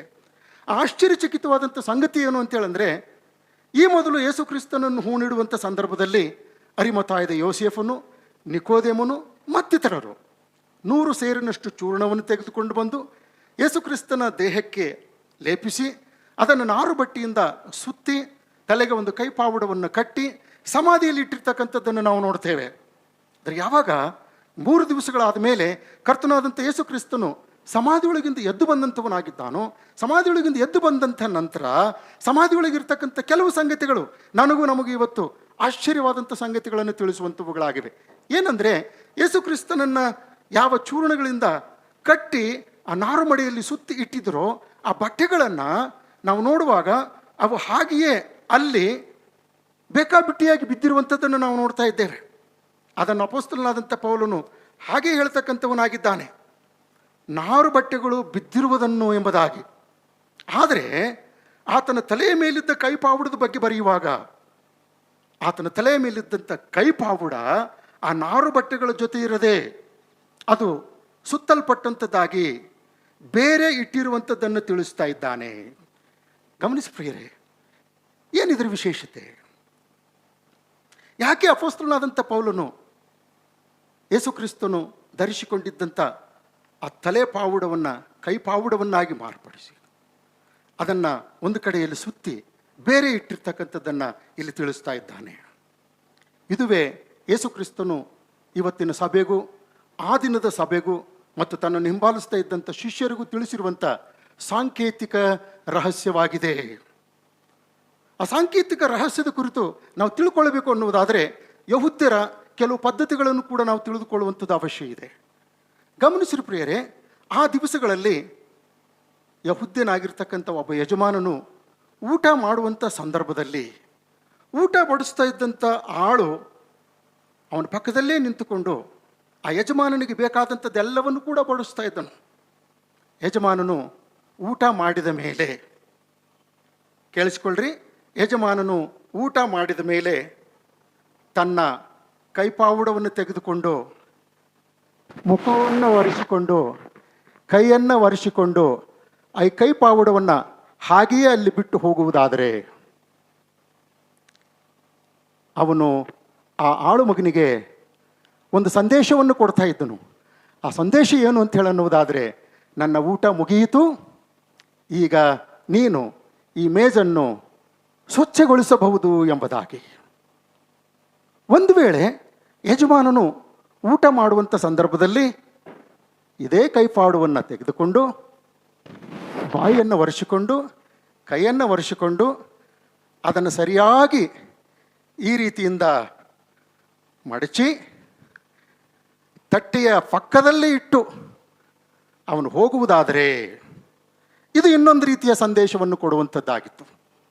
ಏನು ಅನ್ನುವುದಾದರೆ, ನನ್ನ ಊಟ ಮುಗಿದಿಲ್ಲ, ನಾನು ಪುನಃ ಹಿಂತಿರುಗಿ ಬರುತ್ತೇನೆ ಎಂಬುದಾಗಿ. ಯಾವಾಗ ಆ ಕೈಪಾವುಡವು ಮಡಚಿ ಊಟದ ತಟ್ಟೆಯ ಪಕ್ಕದಲ್ಲಿ ಇಡುವಂಥದ್ದನ್ನು ಆ ಸೇವಕನು ನೋಡುವಂಥವನಾಗಿದ್ದನು, ಆಗ ಅವನಿಗೆ ಅರ್ಥ ಆಗ್ತಾ ಇತ್ತು, ನನ್ನ ಯಜಮಾನ ತಿರುಗಿ ಬರ್ತಾನೆ ಎಂಬುದಾಗಿ. ಆದುದರಿಂದ ಯಜಮಾನನು ಬರುವಂಥ ಸಮಯದವರೆಗೂ ಆ ಆಳು ಯಜಮಾನನ ಬರುವಿಕೆಗಾಗಿ ಕಾಯ್ದುಕೊಂಡು ನಿಂತುಕೊಳ್ಬೇಕಾಗಿತ್ತು. ಅಷ್ಟು ಮಾತ್ರವೇ ಅಲ್ಲ, ಆ ಮೇಜಿನ ಮೇಲಿದ್ದಂಥ ಯಾವುದೇ ತಟ್ಟೆಯನ್ನಾಗಲಿ ತೆಗೆಯದೆ ಅದನ್ನು ಶುಚಿ ಮಾಡದೆ ಹಾಗೆ ಇಟ್ಟು ಯಜಮಾನನ ಬರುವಿಕೆಗಾಗಿ ಕಾದುಕೊಂಡು ಕುಳಿತಬೇಕಾಗಿತ್ತು. ಪ್ರಿಯರೇ, ಈ ಸಂದೇಶವು ಸಾಂಕೇತಿಕ ರೂಪದಲ್ಲಿರುವಂಥದ್ದಾಗಿದೆ. ಇದನ್ನೇ ಕರ್ತನಾದಂಥ ಯೇಸು ಕ್ರಿಸ್ತನು ತನ್ನ ಶಿಷ್ಯರಿಗೆ ತಿಳಿಸುವುದಕ್ಕೋಸ್ಕರವಾಗಿ ತನ್ನ ನಾರುಬುಡಿಗಳನ್ನು ಅಲ್ಲಿಯೇ ಬಿಸಾಕಿ ಅದರ ತಲೆ ಮೇಲಿದ್ದಂಥ ಕೈಪಾವುಡವನ್ನು ಮಾತ್ರ ಅಚ್ಚುಕಟ್ಟಾಗಿ ಮಡಚಿ ಅಲ್ಲಿ ಇಟ್ಟು ಹೋಗಿದ್ದಾನೆ. ಇದರ ಅರ್ಥ, ನಾನು ತಿರುಗಿ ಬರಲಿಕ್ಕಿದ್ದೇನೆ. ಹಲ್ಲೆಲೂಯಾ. ಹೌದು ಪ್ರಿಯರೇ, ಕರ್ತನಾದಂಥ ಯೇಸು ಕ್ರಿಸ್ತನು ತಿರುಗಿ ಬರುತ್ತೇನೆ ಎಂಬುವಂಥ ಸಂದೇಶವನ್ನು ತಾನು ಸತ್ತವರೊಳಗಿಂದ ಎದ್ದ ಮೇಲೆಯೂ ಕೂಡ ತನ್ನ ಶಿಷ್ಯರಿಗೆ ಸಾಂಕೇತಿಕವಾಗಿ ಕೊಟ್ಟು ಹೋಗಿರ್ತಕ್ಕಂಥವನಾಗಿದ್ದಾನೆ. ಆದುದರಿಂದಲೇ ಅಪೊಸ್ತಲರ ಕೃತ್ಯಗಳ ಪುಸ್ತಕ 1ನೇ ಅಧ್ಯಾಯದ 11ನೇ ವಚನದಲ್ಲಿ ದೇವದೂತರು ಶಿಷ್ಯರಿಗೆ ಹೇಳ್ತಾ ಇದ್ದಾರೆ, ಗಲಿಲಾಯದವರೇ, ನೀವು ಯಾಕೆ ಆಕಾಶದ ಕಡೆಗೆ ನೋಡುತ್ತಾ ನಿಂತಿದ್ದೀರಿ? ನಿಮ್ಮ ಬಳಿಯಿಂದ ಆಕಾಶದೊಳಕ್ಕೆ ಸೇರಿಸಲ್ಪಟ್ಟಿರುವ ಈ ಯೇಸು ಯಾವ ರೀತಿಯಲ್ಲಿ ಆಕಾಶದೊಳಕ್ಕೆ ಹೋಗಿರುವುದನ್ನು ನೀವು ಕಂಡಿರೋ ಅದೇ ರೀತಿಯಲ್ಲಿ ಬರುವನು ಎಂಬುದಾಗಿ ಹೇಳುವಂಥದ್ದಾಗಿದೆ. ನಿಜವಾಗಿಯೂ ಪ್ರಿಯರೇ, ಕರ್ತನಾದಂಥ ಯೇಸು ಕ್ರಿಸ್ತನು ಈ ಲೋಕದಲ್ಲಿ 2ನೇ ಸಾರಿ ಬರಬೇಕು, ಎಲ್ಲವನ್ನು ಸರಿ ಮಾಡಬೇಕು. ಈ ದುಷ್ಟ ಪ್ರಪಂಚಕ್ಕೆ ಎಲ್ಲ ರೀತಿಯಿಂದಲೂ ಕೂಡ ಆತನು ಶಿಕ್ಷಿಸಿ ಶಿಷ್ಟರಿಗೆ ನ್ಯಾಯವನ್ನು ದೊರಕಿಸಿಕೊಟ್ಟು ತನ್ನನ್ನು ನಂಬಿದಂಥ ಭಕ್ತ ಸಮೂಹವನ್ನು ತಾನಿರುವಂಥ ಆ ಸನಾತನ ಲೋಕಕ್ಕೆ, ಪರಲೋಕ ರಾಜ್ಯಕ್ಕೆ ಕರೆದುಕೊಂಡು ಹೋಗಬೇಕು ಎಂಬುದಾಗಿ ಆದಿ ಸಭೆಯು ಪ್ರಾರಂಭವಾದ ದಿನದಿಂದ ಹಿಡಿದು ಇಲ್ಲೇ ತನಕ ಪ್ರತಿಯೊಬ್ಬೊಬ್ಬರು ಕೂಡ ನಿರೀಕ್ಷಿಸ್ತಾ ಇದ್ದಾರೆ. ಕ್ರೈಸ್ತ ಸಭೆಗೆ ಆತನ 2ನೇ ಆಗಮನವು ನಿರೀಕ್ಷೆಯ ಮೂಲವಾಗಿರುವಂಥದ್ದಾಗಿದೆ. ಆದುದರಿಂದ ಹಿಂಸೆಗಳ ಮಧ್ಯದಲ್ಲಿ, ನೋವುಗಳ ಮಧ್ಯದಲ್ಲಿ, ಸಂಕಷ್ಟಗಳ ಮಧ್ಯದಲ್ಲಿ, ವಿರೋಧಗಳ ಮಧ್ಯದಲ್ಲಿ ಯೇಸು ಕ್ರಿಸ್ತನ ನಿಮಿತ್ತವಾಗಿ ಕೆಟ್ಟ ಕೆಟ್ಟ ಮಾತುಗಳನ್ನು ತಮ್ಮ ಮೇಲೆ ಹೊರಿಸಿದ್ರು ಕೂಡ ಅವುಗಳನ್ನು ತಾಳ್ಮೆಯಿಂದ ಸಹಿಸಿಕೊಳ್ಳುತ್ತಾ ಆತನ ಸೇವೆಯನ್ನು ಮಾಡುವುದರಲ್ಲಿ ತಮ್ಮನ್ನು ತಾವು ಒಪ್ಪಿಸಿಕೊಂಡಂಥವರಾಗಿ ಮುಂದೆ ಹೋಗ್ತಕ್ಕಂಥ ಈ ವಿಧಾನಕ್ಕೆ ಏನು ಕಾರಣ ಅನ್ನುವುದಾದರೆ, ಆತನು ಬರ್ತಾನೆ. ಬಂದ ಮೇಲೆ ನಮ್ಮ ಕಣ್ಣೀರನ್ನು ಒರೆಸುತ್ತಾನೆ. ಆತನು ಬರ್ತಾನೆ, ನಮ್ಮ ದುಃಖವನ್ನು ಪರಿಹರಿಸುತ್ತಾನೆ. ಆತನು ಬರುತ್ತಾನೆ, ನಮ್ಮ ರೋಗಗಳನ್ನು ನಿವಾರಣೆ ಮಾಡುತ್ತಾನೆ. ಆತನು ಬರುತ್ತಾನೆ. ಈ ದಿನ ನಾವು ಯೇಸು ಕ್ರಿಸ್ತನ ನಿಮಿತ್ತವಾಗಿ ಏನೆಲ್ಲ ತೊಂದರೆಗಳನ್ನು, ಹಿಂಸೆಗಳನ್ನು ಮತ್ತು ಬೇರೆ ಬೇರೆ ಅಲ್ಲದ ಸಂಗತಿಗಳನ್ನು ಅನುಭವಿಸ್ತಾ ಇದ್ದೇವೋ ಅವೆಲ್ಲದಕ್ಕೂ ಒಂದು ಪರಿಹಾರವನ್ನು ಕೊಡುತ್ತಾನೆ ಎಂಬುವಂಥ ನಿರೀಕ್ಷೆಯಲ್ಲಿದ್ದಂಥವರಾಗಿ ಆತನ ಎರಡನೇ ಆಗಮನಕ್ಕಾಗಿ ಎದುರು ನೋಡುವಂಥವರಾಗಿದ್ದಾರೆ. ಯೇಸು ಸ್ವಾಮಿ ಆ ಕೈ ಪಾವುಡದಿಂದ ಇವತ್ತು ರಹಸ್ಯವಾದಂಥ ಒಂದು ಸಂಕೇತವನ್ನು ಇಡೀ ಜಗತ್ತಿನಲ್ಲಿರ್ತಕ್ಕಂಥ ಕ್ರೈಸ್ತ ಸಮುದಾಯಕ್ಕೆ ಕೊಡ್ತಾ ಇದ್ದಾನೆ. ನಾನು ತಿರುಗಿ ಬರಲಿಕ್ಕಿದ್ದೇನೆ ಎಂಬುದಾಗಿ. ಎಂಥ ಅದ್ಭುತವಲ್ಲವೇ ಪ್ರಿಯರೇ? ಕೊಲೊಸ್ಸೆಯವರಿಗೆ ಬರೆದ ಪತ್ರಿಕೆ 3ನೇ ಅಧ್ಯಾಯದ 4ನೇ ವಚನದಲ್ಲಿ ನೋಡ್ತೇವೆ, ನಮಗೆ ಜೀವವಾಗಿರುವ ಕ್ರಿಸ್ತನು ಪುನರುತ್ಥಾನನಾಗುವಾಗ ನೀವು ಸಹ ಆತನ ಜೊತೆಯಲ್ಲಿ ಪ್ರಭಾವದಿಂದ ಕೂಡಿದವರಾಗಿ ಪ್ರತ್ಯಕ್ಷರಾಗುವಿರಿ. ಕೊರಿಂಥದವರಿಗೆ ಬರೆದ 2ನೇ ಪತ್ರಿಕೆ 3ನೇ ಅಧ್ಯಾಯದ 18ನೇ ವಚನ, ನಾವೆಲ್ಲರೂ ಮುಸುಕು ತೆಗೆದಿರುವ ಮುಖದಿಂದ ಕರ್ತನ ಪ್ರಭಾವವನ್ನು ದರ್ಪಣದಲ್ಲಿ ಕಾಣಿಸುತ್ತದೋ ಎಂಬಂತೆ ದೃಷ್ಟಿಸುವವರಾಗಿದ್ದು ಪ್ರಭಾವದಿಂದ ಅಧಿಕ ಪ್ರಭಾವಕ್ಕೆ ಹೋಗುತ್ತಾ ಆ ಪ್ರಭಾವದ ಸಾರೂಪ್ಯವುಳ್ಳವರೇ ಆಗುತ್ತೇವೆ. ಇದು ದೇವರಾತ್ಮನ ಕೆಲಸಕ್ಕೆ ಅನುಸಾರವಾಗಿರುವಂಥದ್ದಾಗಿದೆ. ಹಲ್ಲೆಲೂಯಾ. ಫಿಲಿಪ್ಪಿಯವರಿಗೆ ಬರೆದ ಪತ್ರಿಕೆ 3ನೇ ಅಧ್ಯಾಯ 21ನೇ ವಚನ, ಆತನು ಎಲ್ಲವನ್ನು ತನಗೆ ಅಧೀನ ಮಾಡಿಕೊಳ್ಳಲಾಗುವ ಪರಾಕ್ರಮವನ್ನು ಸಾಧಿಸಿ ದೀನಾವಸ್ಥೆಯುಳ್ಳ ನಮ್ಮ ದೇಹವನ್ನು ರೂಪಾಂತರಪಡಿಸಿ ಪ್ರಭಾವವುಳ್ಳ ತನ್ನ ದೇಹದ ಸಾರೂಪ್ಯವಾಗುವಂತೆ ಮಾಡುವನು ಎಂಬುದಾಗಿ. ಯೋಹಾನನು ಬರೆದ ಮೊದಲನೇ ಪತ್ರಿಕೆ 3ನೇ ಅಧ್ಯಾಯ 2 ಮತ್ತು 3ನೇ ವಚನಗಳಲ್ಲಿ ನಾವು ನೋಡ್ತೇವೆ, ಈಗ ದೇವರ ಮಕ್ಕಳಾಗಿದ್ದೇವೆ. ಹಲ್ಲೆಲೂಯಾ. ಎಲ್ಲರೂ ಹೇಳ್ರಿ ನೋಡೋಣ, ಈಗ ದೇವರ ಮಕ್ಕಳಾಗಿದ್ದೇವೆ.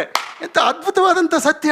ಯಾವಾಗ ಕರ್ತನಾದಂಥ ಯೇಸು ಕ್ರಿಸ್ತನನ್ನು ನಾವು ಸ್ವಂತ ರಕ್ಷಕನನ್ನಾಗಿ ಅಂಗೀಕಾರ ಮಾಡಿಕೊಂಡು ಆತನಲ್ಲಿ ನಂಬಿಕೆ ಇಡುತ್ತೇವೋ ಆ ದಿನವೇ ನಾವು ದೇವರ ಮಕ್ಕಳಾಗಿದ್ದೇವೆ. ಆದುದರಿಂದ ಅಪೊಸ್ತಲನಾದಂಥ ಯೋಹಾನನು ನಮಗೂ ಇವಾಗ ತಿಳಿಸ್ತಾ ಇದ್ದಾನೆ, ಈಗ ನಾವು ದೇವರ ಮಕ್ಕಳಾಗಿದ್ದೇವೆ.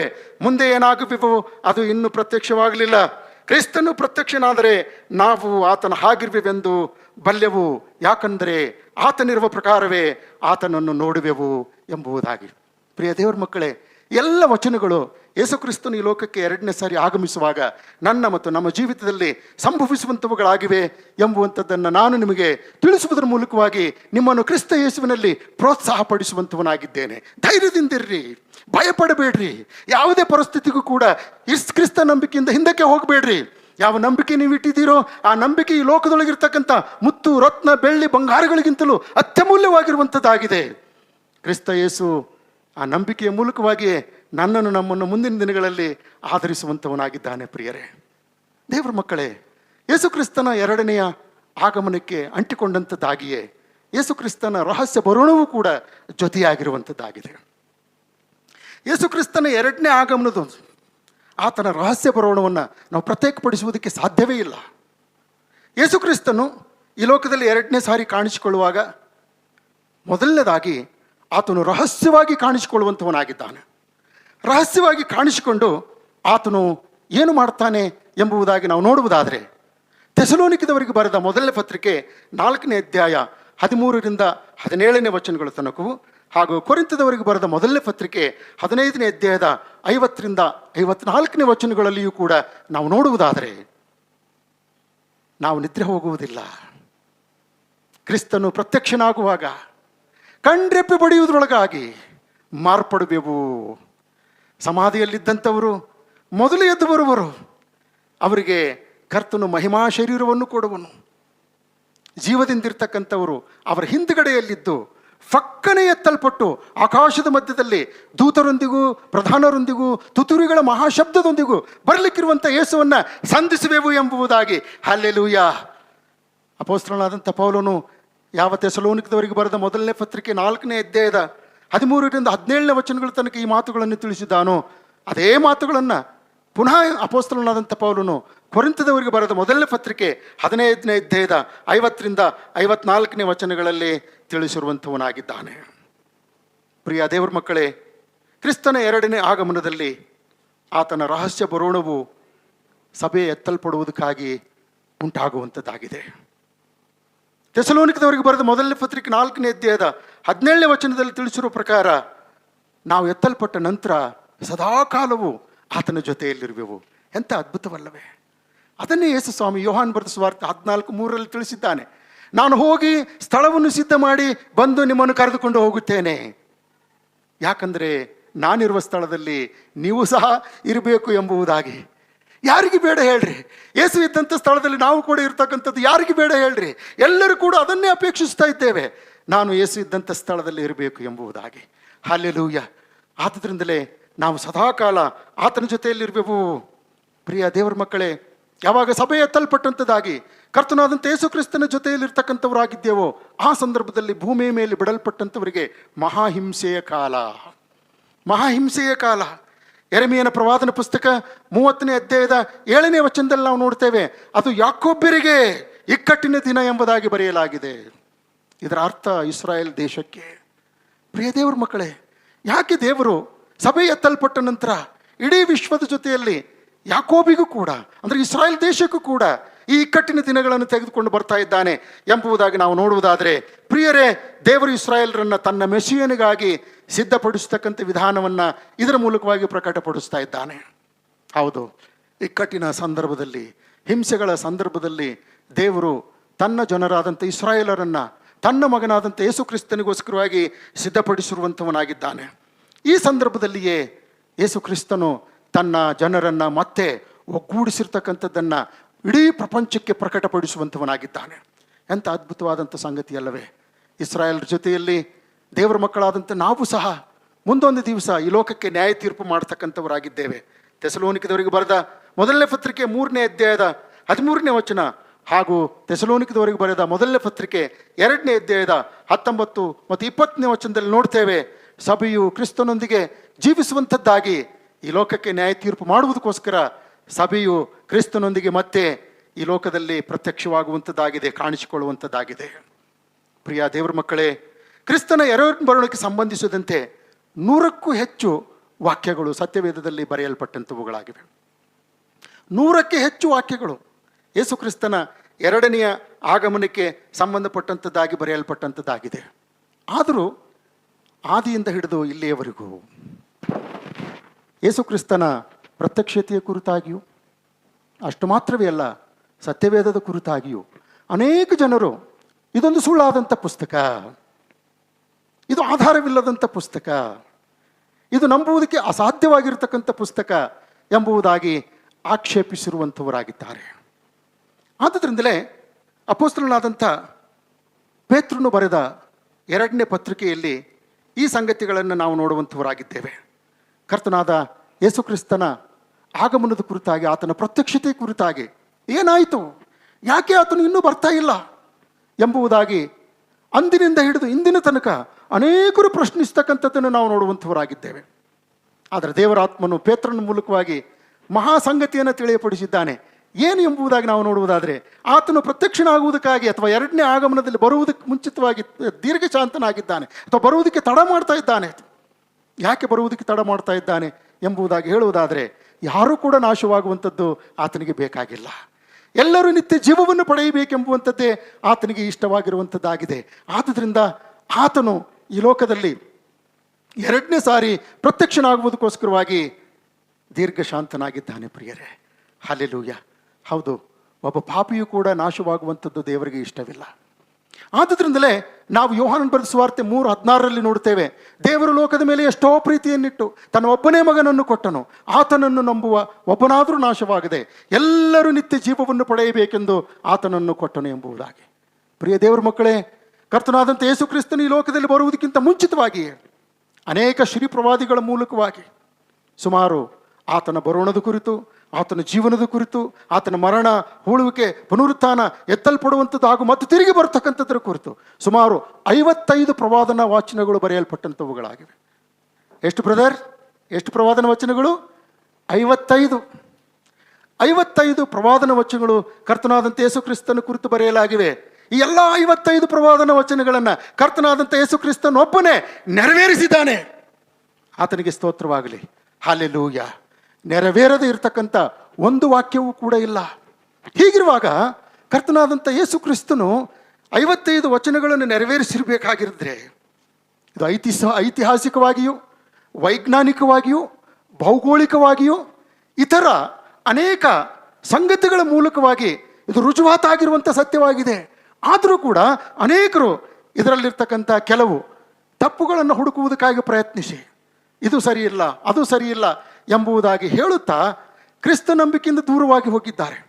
ಇನ್ನು ಅನೇಕರು ಯೇಸು ಕ್ರಿಸ್ತನನ್ನು ಅಲಗಳೆದಿದ್ದಾರೆ. ಆತನ ಸಂಗತಿ ಬೇಡವೇ ಬೇಡ ಎಂಬುದಾಗಿ ಲೋಕಕ್ಕೆ ದಾಸರಾಗಿ ಜೀವಿಸಿರ್ತಕ್ಕಂಥದ್ದನ್ನು ನಾವು ನೋಡುವಂಥವರಾಗಿದ್ದೇವೆ.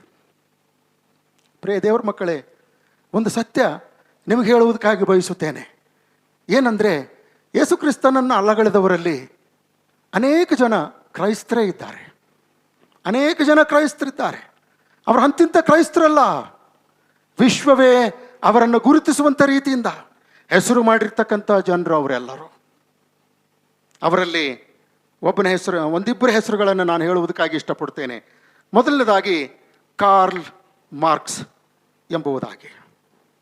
ಈ ಕಾರ್ಲ್ ಮಾರ್ಕ್ಸ್ ಕಮ್ಯುನಿಸ್ಟ್ ಪಂಥವನ್ನು ಸ್ಥಾಪನೆ ಮಾಡಿರ್ತಕ್ಕಂಥ ಒಬ್ಬ ವ್ಯಕ್ತಿ, ಕಾರ್ಲ್ ಮಾರ್ಕ್ಸ್.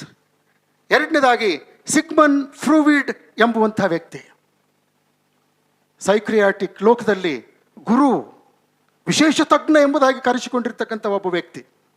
ಅದಾದಮೇಲೆ ಫ್ರೆಡ್ರಿಕ್ ನೀಶೆ ಎಂಬುವಂಥ ವ್ಯಕ್ತಿ, ದೈವಶಾಸ್ತ್ರದ ಬಗ್ಗೆ ಅಲ್ಲದ ಆಲೋಚನೆಗಳನ್ನು ಹೇಳಿ ಯುರೋಪ್ ರಾಷ್ಟ್ರವನ್ನೇ ತಲೆ ಕೆಳಗೆ ಮಾಡಿರ್ತಕ್ಕಂಥ ವ್ಯಕ್ತಿ.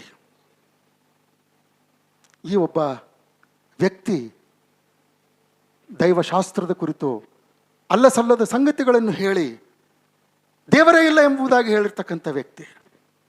ನಿಮ್ಮೆಲ್ಲರಿಗೂ ತಿಳಿದಿರುವ ಪ್ರಕಾರ ಚಾರ್ಲ್ಸ್ ಡಾರ್ವಿನ್ ಅಂದ ತಕ್ಷಣ ಚಿಕ್ಕ ಮಕ್ಕಳು ಕೂಡ ಕೋತಿಯಿಂದ ಮನುಷ್ಯ ಉಂಟಾದನು ಎಂಬುದಾಗಿ ಹೇಳ್ತಾರೆ.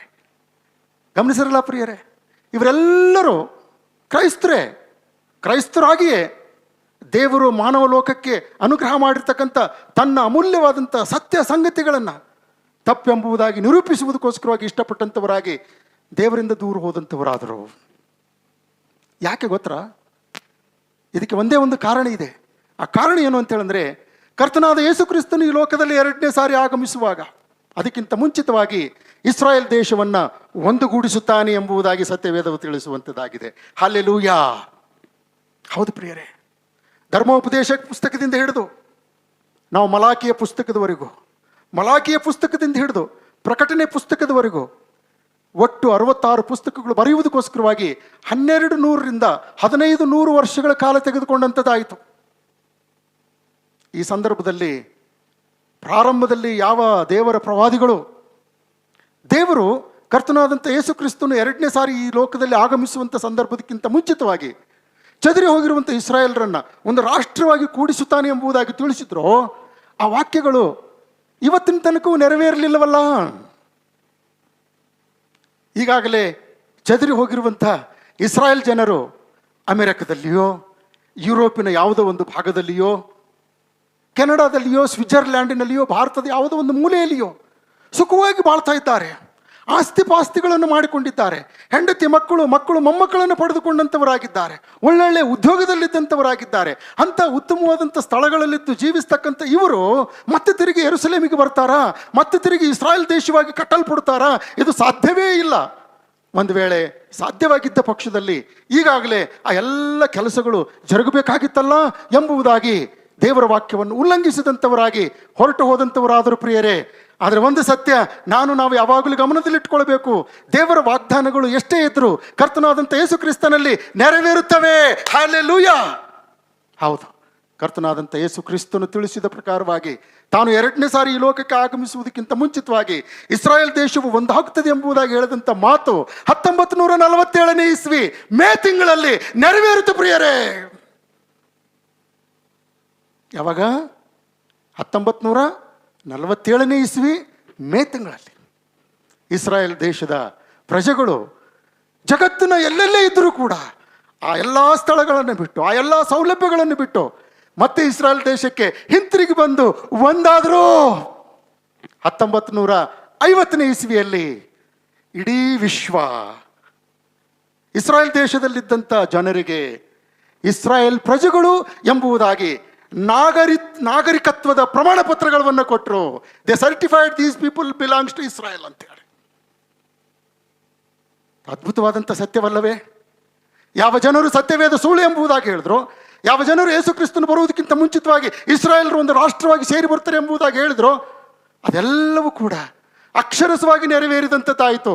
ಇವತ್ತು ಇಸ್ರಾಯೇಲ್ ದೇಶ ಇಡೀ ವಿಶ್ವದಲ್ಲಿ ಒಂದು ಪ್ರಬಲವಾದಂಥ ರಾಷ್ಟ್ರವಾಗಿರುವಂಥದ್ದಾಗಿದೆ. ಕಾರಣ ದೇವರು ಮುಂದಿನ ದಿನಗಳಲ್ಲಿ ಇಸ್ರಾಯೇಲ್ ದೇಶವನ್ನು ತನ್ನ ಜೊತೆಯಲ್ಲಿ ಇರಿಸಿಕೊಂಡೇ ಸಭೆಯೊಂದಿಗೆ ಈ ಲೋಕಕ್ಕೆ ನ್ಯಾಯ ತೀರ್ಪು ಮಾಡುವಂಥವನಾಗಿದ್ದಾನೆ. ಕರ್ತನಲ್ಲಿ ಪ್ರಿಯ ದೇವರ ಮಕ್ಕಳೇ, 1947ರಲ್ಲಿ ಯಾವ ಸ್ವಾತಂತ್ರ್ಯವು ಇಸ್ರಾಯೇಲ್ ದೇಶಕ್ಕೆ ಸಿಕ್ಕಿತೋ, ಆ ಸ್ವಾತಂತ್ರ್ಯ ಸಿಕ್ಕ ನಂತರದಿಂದ ಹಿಡಿದು ಇಲ್ಲಿಯ ತನಕ ಅವರು ದೇವರಿಗೆ ವಿಧೇಯರಾಗಿ ದೇವರ ವಾಕ್ಯವನ್ನು ಕೈಕೊಂಡು ನಡೆಯುವಂಥವರಾಗಿ ಈ ಲೋಕದಲ್ಲಿ ಜೀವಿಸ್ತಾ ಇದ್ದಾರೆ. ಇಸ್ರಾಯೇಲ್ ದೇಶಕ್ಕೆ ಯಾವೊಬ್ಬ ಪ್ರೆಸಿಡೆಂಟು ಕೂಡ ಹೋಗ್ತಾ ಇರಲಿಲ್ಲ, ಯಾವೊಬ್ಬ ಪ್ರಧಾನಮಂತ್ರಿಯೂ ಕೂಡ ಹೋಗ್ತಾ ಇರಲಿಲ್ಲ. ಇಸ್ರಾಯೇಲ್ ದೇಶ ಅಂದರೆ ಸಾಕು, ಎಲ್ಲರೂ ಬೇಡಪ್ಪ ದೇಶದ ಕಡೆಗೆ ಮುಖ ಮಾಡಿ ಕೂಡ ಮಲಗಬಾರ್ದು ಎಂಬುದಾಗಿ ಹೇಳ್ತಾ ಇದ್ರು. ಆದರೆ ಯಾವಾಗ ಡೊನಾಲ್ಡ್ ಟ್ರಂಪ್ ಅನ್ನತಕ್ಕಂಥವರು ಅಮೆರಿಕ ದೇಶದ ಅಧ್ಯಕ್ಷರಾದರು, ಅವರು ಇದ್ದಕ್ಕಿದ್ದ ಹಾಗೆ ಎದ್ದು ನಾನು ಇಸ್ರಾಯೇಲ್ ದೇಶಕ್ಕೆ ಸಂದರ್ಶನ ಕೊಡ್ತೇನೆ ಎಂಬುದಾಗಿ ಹೇಳಿ ಇಸ್ರಾಯೇಲ್ ದೇಶಕ್ಕೆ ಸಂದರ್ಶನ ಕೊಟ್ಟರು. ಪ್ರಿಯರೇ, ಡೊನಾಲ್ಡ್ ಟ್ರಂಪ್ ಅವರು ಇಸ್ರಾಯೇಲ್ ದೇಶಕ್ಕೆ ಸಂದರ್ಶನ ಕೊಟ್ಟ ನಂತರ ಬೇರೆ ಬೇರೆ ದೇಶಗಳ ಪ್ರೆಸಿಡೆಂಟ್ಗಳು, ಬೇರೆ ಬೇರೆ ದೇಶದ ಪ್ರಧಾನಮಂತ್ರಿಗಳು ಆ ದೇಶವನ್ನು ಸಂಧಿಸುವುದಕ್ಕೆ ಪ್ರಾರಂಭ ಮಾಡಿದರು. ಯಾಕೆ ಗೊತ್ತಾ? ಯೇಸು ಕ್ರಿಸ್ತನು ಬರ್ತಾ ಇದ್ದಾನೆ. ಇಸ್ರಾಯೇಲ್ ದೇಶದ ಮೂಲಕವೇ ಈ ಲೋಕಕ್ಕೆ ಯೇಸು ಕ್ರಿಸ್ತನು ಉತ್ತರ ಕೊಡಲಿಕ್ಕಿದ್ದಾನೆ ಎಂಬುವಂಥ ಸತ್ಯ ಅವರು ತಿಳಿದುಕೊಂಡಂಥವರಾದರು.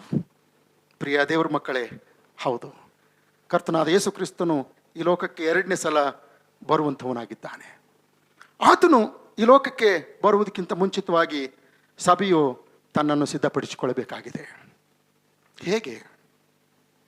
ಹೇಗೆ ಸಭೆ ಕ್ರಿಸ್ತನ 2ನೇ ಆಗಮನಕ್ಕಾಗಿ ತನ್ನನ್ನು ಸಿದ್ಧಪಡಿಸಿಕೊಳ್ಳಬೇಕಾಗಿದೆ? ನಾನು ಕೇವಲ ನಿಮ್ಮ ಜೊತೆಯಲ್ಲಿ ಒಂದು 3 ಸಂಗತಿಗಳನ್ನು ಹಂಚಿಕೊಳ್ಳಲಿಕ್ಕಿದ್ದೇನೆ. ಮೊದಲನೇದಾಗಿ ರೋಮಾಪುರದವರೆಗೆ ಬರೆದ ಪತ್ರಿಕೆ 12ನೇ ಅಧ್ಯಾಯದ 1ನೇ ವಚನ. ಅಪೊಸ್ತಲನಾದಂಥ ಪೌಲನು ಈ ವಾಕ್ಯ ಭಾಗದಲ್ಲಿ ಒಂದು ಸುಂದರವಾದಂಥ ಸತ್ಯವನ್ನು ಈ ಪ್ರಕಾರವಾಗಿ ತಿಳಿಸಿದ್ದಾನೆ. ಆದುದರಿಂದ ಸಹೋದರರೇ, ದೇವರ ಕನಿಕರವನ್ನು ನಿಮ್ಮ ನೆನಪಿಗೆ ತಂದು ನಿಮ್ಮನ್ನು ಬೇಡಿಕೊಳ್ಳುವುದೇನೆಂದರೆ, ನೀವು ನಿಮ್ಮ ನಿಮ್ಮ ದೇಹಗಳನ್ನು ದೇವರಿಗೆ ಮೀಸಲಾಗಿಯೂ ಮೆಚ್ಚುಗೆಯಾಗಿಯೂ ಇರುವ ಸಜೀವ ಯಜ್ಞವಾಗಿ ಅರ್ಪಿಸಿರಿ, ಇದೇ ನಿಮ್ಮ ವಿವೇಕಪೂರ್ವಕವಾದ ಆರಾಧನೆಯು ಎಂಬುದಾಗಿ. ಹೌದು ಪ್ರಿಯರೇ, ಪ್ರತಿಯೊಬ್ಬೊಬ್ಬ ವಿಶ್ವಾಸಿಯೂ ಕೂಡ ಸಭೆಯಾಗಿ ಜೀವಿಸುತ್ತಾ ಇರುವಾಗ ತನ್ನ ದೇಹವನ್ನು ದೇವರಿಗೆ ಮೀಸಲಾಗಿಯೂ ಮೆಚ್ಚುಗೆಯಾಗಿಯೂ ಇರುವ ಸಜೀವ ಯಜ್ಞವಾಗಿ ಸಮರ್ಪಿಸಿಕೊಳ್ಳುವಂಥವನಾಗಿರಬೇಕು. ಹಾಗೆ ಸಮರ್ಪಿಸಿಕೊಳ್ಳುವಂಥದ್ದೇ ಕರ್ತನಿಗೆ ಮಾಡುವಂಥ ವಿವೇಕಪೂರ್ವಕವಾದಂಥ ಆರಾಧನೆಯಾಗಿದೆ. ಇದರ ಅರ್ಥ ಏನ್ರಿ? ನಮ್ಮ ದೇಹಗಳನ್ನು ಸಜೀವ ಯಜ್ಞವಾಗಿ ಅರ್ಪಿಸಿಕೊಳ್ಳುವಂಥದ್ದು ಅಂದರೆ ಅರ್ಥ ಏನು? ಪ್ರಿಯ ದೇವರ ಮಕ್ಕಳೇ, ನಾವು 24 ಗಂಟೆಗಳ ಕಾಲ ನಮ್ಮ ಜೀವಿತವನ್ನು ಆತನ ಹಸ್ತಗಳಲ್ಲಿ ಸಮರ್ಪಣೆ ಮಾಡಿಕೊಂಡಂಥವರಾಗಿ ಪವಿತ್ರವಾಗಿ ಜೀವಿಸುವುದಕ್ಕೋಸ್ಕರವಾಗಿ ನಮ್ಮನ್ನು ಮೀಸಲಾಗಿರಿಸಿಕೊಳ್ಳುವಂಥದ್ದಾಗಿದೆ. ಈ ಲೋಕದಲ್ಲಿ ಎಂಥದ್ದೇ ಮಲಿನತ್ವ ಇರಬಹುದು, ಎಂಥದ್ದೇ ಆಕರ್ಷಣೆ ಇರಬಹುದು, ಎಂಥದ್ದೇ ಪಾಪದ ಕೆಲಸಗಳಿರಬಹುದು, ಸುಲಭವಾಗಿ ಹಣ ಮಾಡಿಕೊಳ್ಳುವುದಕ್ಕೋಸ್ಕರವಾಗಿ ಅನ್ಯಾಯದ ಮಾರ್ಗವಾಗಿದ್ದಿರಬಹುದು, ಅಥವಾ ಇನ್ನೊಂದು ಕರ್ತನಾದಂಥ ದೇವರು ಮೆಚ್ಚದಿರುವಂಥ ಕಾರ್ಯಗಳಾಗಿದ್ದಿರಬಹುದು. ಅಂಥ ಕಾರ್ಯಗಳನ್ನು ಮಾಡದೆ ನಾವು ನಮ್ಮ ದೇಹಾತ್ಮ ಪ್ರಾಣಗಳನ್ನು ಕರ್ತನು ಒಪ್ಪುವಂಥ ಮೆಚ್ಚುವಂಥ ರೀತಿಯಿಂದ ಆತನಿಗೆ ದಿನಂಪ್ರತಿ ಸಮರ್ಪಣೆ ಮಾಡಿಕೊಳ್ಳುತ್ತಾ ಜೀವಿಸುವಂಥದ್ದೇ ಆತನಿಗೆ ನಾವು ಸಲ್ಲಿಸುವಂಥ ಆರಾಧನೆಯಾಗಿದೆ. ಅದೇ ಸಂದರ್ಭದಲ್ಲಿ ನಾವು ರೋಮಾಪುರದವರೆಗೆ ಬರೆದ ಪತ್ರಿಕೆ 13ನೇ ಅಧ್ಯಾಯದ 12ನೇ ವಚನದಲ್ಲಿ ನೋಡ್ತೇವೆ ಯಾವ ರೀತಿಯಿಂದ ನಮ್ಮ ದೇಹಗಳನ್ನು ಆತನಿಗೆ ಮೀಸಲಾಗಿಯೂ ಮೆಚ್ಚುಗೆಯಾಗಿಯೂ ಇರುವಂಥ ಸಜೀವ ಯಜ್ಞಗಳಾಗಿ ಅರ್ಪಿಸಿಕೊಳ್ಬೇಕೆಂಬುದಾಗಿ ತಿಳಿಸಿದ್ದಾನೆ. ಪ್ರಿಯ ದೇವರ ಮಕ್ಕಳೇ, ನಾವು ಕ್ರಿಸ್ತನನ್ನು ಮೊದಲು ನಂಬಿದ ಕಾಲದಲ್ಲಿ ಇದ್ದದಕ್ಕಿಂತ ಈಗ ನಮ್ಮ ವಿಮೋಚನೆಯು ಹತ್ತಿರವಾಯಿತು. ಅಂದರೆ ಆತನ 2ನೇ ಆಗಮನವು ಹತ್ತಿರವಾಯಿತು. ಆದುದರಿಂದ ഇരുಳು ಬಹಳ ಮಟ್ಟಿಗೆ ಕಳೆಯಿತು, ಹಗಲು ಸಮೀಪವಾಯಿತು. ಕತ್ತಲಿಗೆ ಅನುಗುಣವಾದಂಥ ಕೃತ್ಯಗಳನ್ನು ಬಿಟ್ಟಂಥವರಾಗಿ ಬೆಳಕಿಗೆ ಅನುಗುಣವಾದ ಆಯುಧಗಳನ್ನು ಧರಿಸಿಕೊಳ್ಳೋಣ.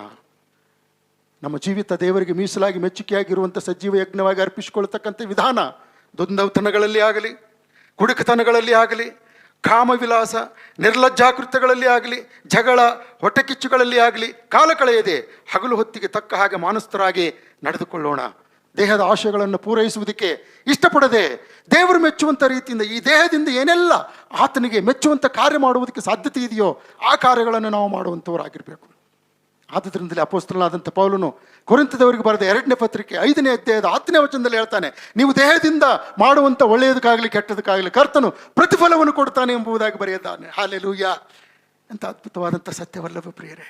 ನಮ್ಮ ದೇಹಗಳನ್ನು ದೇವರಿಗೆ ಮೀಸಲಾಗಿಯೂ ಮೆಚ್ಚುಗೆಯಾಗಿಯೂ ಇರುವಂಥ ಸಜೀವ ಯಜ್ಞವಾಗಿ ಅರ್ಪಿಸಿಕೊಳ್ಳಬೇಕು. ಗಮನಿಸಿರಿ, ಯೇಸು ಕ್ರಿಸ್ತನು ತನ್ನನ್ನು ತಾನು ಶಿಲುಬೆಯ ಮರಣಕ್ಕೆ ಒಪ್ಪಿಸಿಕೊಂಡು ನಮ್ಮನ್ನು ಪಾಪದಿಂದ ಬಿಡುಗಡೆ ಮಾಡುವುದಕ್ಕೋಸ್ಕರವಾಗಿ ತನ್ನ ದೇಹವನ್ನು ಮಲಿನ ಮಾಡಿಕೊಳ್ಳಲಿಲ್ಲ. ತನ್ನ ದೇಹವನ್ನು ಯಾವ ಕಾರಣಕ್ಕೂ ಕೂಡ ಈ ಲೋಕದ ವಸ್ತುಗಳಿಗೆ ಒಪ್ಪಿಸಿಕೊಡಲಿಲ್ಲ.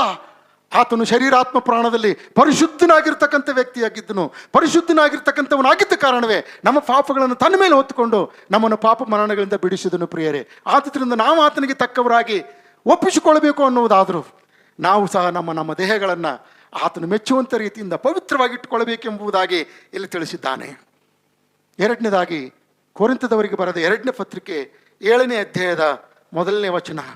ಕೊರಿಂಥದವರಿಗೆ ಬರೆದ 2ನೇ ಪತ್ರಿಕೆ 7ನೇ ಅಧ್ಯಾಯದ 1ನೇ ವಚನ. ಪ್ರಿಯರೇ, ಈ ವಾಗ್ದಾನಗಳು ನಮಗಿರುವುದರಿಂದ ನಾವು ಶರೀರಾತ್ಮ ಕಲ್ಮಶಗಳನ್ನು ತೊಲಗಿಸಿ ನಮ್ಮನ್ನು ಶುಚಿ ಮಾಡಿಕೊಂಡು ದೇವರ ಭಯದಿಂದ ಕೂಡಿದವರಾಗಿ ಪವಿತ್ರತ್ವವನ್ನು ಸಿದ್ಧಿಗೆ ತರುವುದಕ್ಕೆ ಪ್ರಯತ್ನಿಸೋಣ. ಪವಿತ್ರತ್ವವನ್ನು ಸಿದ್ಧಿಗೆ ತರುವುದಕ್ಕೆ ಪ್ರಯತ್ನಿಸೋಣ. ಎಂಥ ಅದ್ಭುತವಾದಂಥ ಚೇತರಿಕೆ ಅಲ್ಲವೇ ಪ್ರಿಯರೇ? ರೋಮಾಪುರದವರಿಗೆ ಬರೆದ ಪತ್ರಿಕೆ 12:1 ನೋಡ್ತೇವೆ, ನಮ್ಮ ದೇಹಗಳನ್ನು ದೇವರಿಗೆ ಮೀಸಲಾಗಿಯೂ ಮೆಚ್ಚುಗೆಯಾಗಿಯೂ ಇರುವ ಸಜೀವ ಯಜ್ಞಗಳಾಗಿ ಅರ್ಪಿಸ್ಕೊಳ್ರಿ. ಅದನ್ನು ನಾವೀಗ ಪ್ರಯತ್ನ ಮಾಡಬೇಕು, ಪ್ರಾಕ್ಟೀಸ್ ಮಾಡಬೇಕು.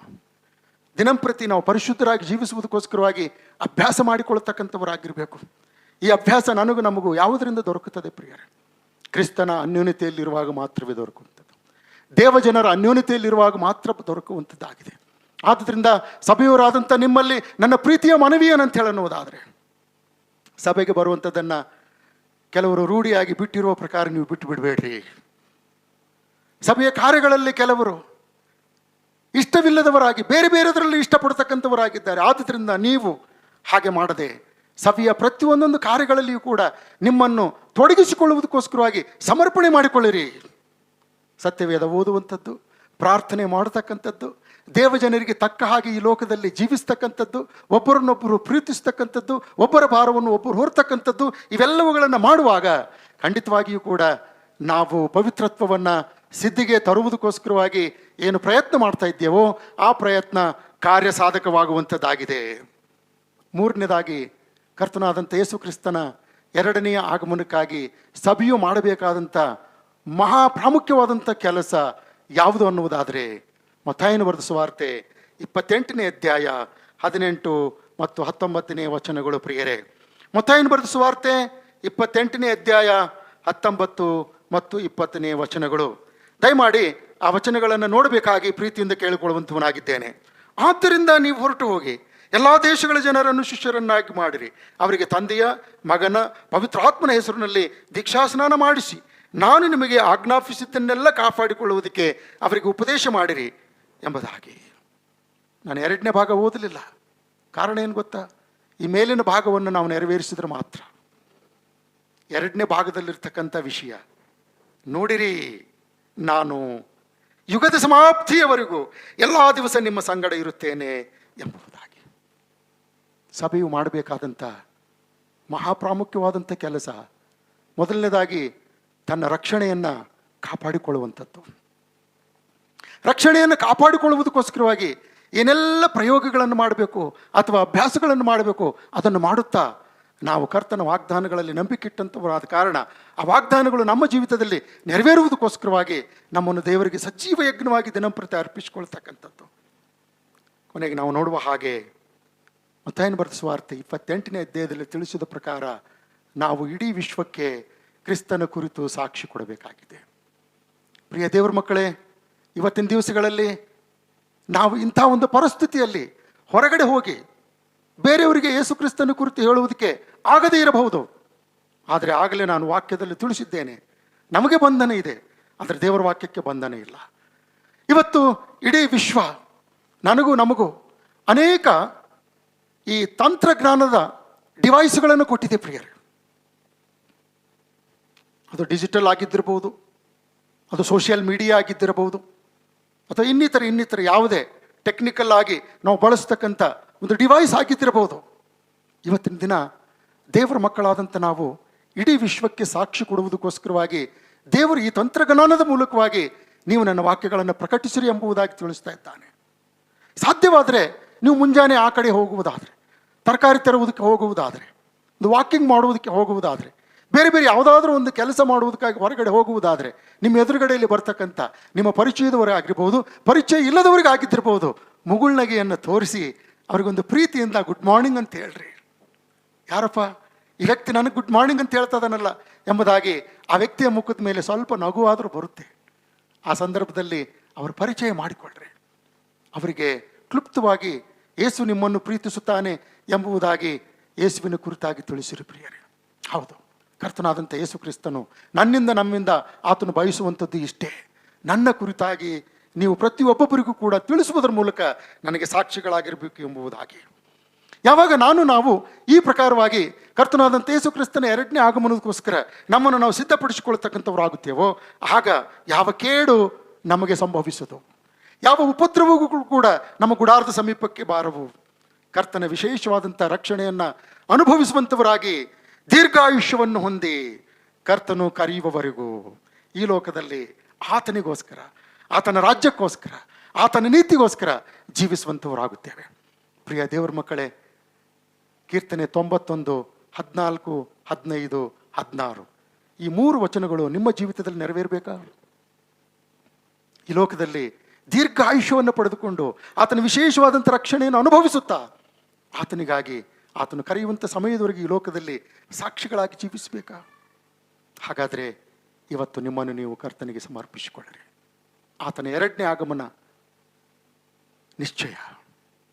ಮೊದಲನೇ ಆಗಮನ ಹೇಗೆ ಸಂಭವಿಸಿತೋ ಹಾಗೆಯೇ ಆತನ ಎರಡನೇ ಆಗಮನವೂ ಕೂಡ ಸಂಭವಿಸುವಂಥದ್ದಾಗಿದೆ.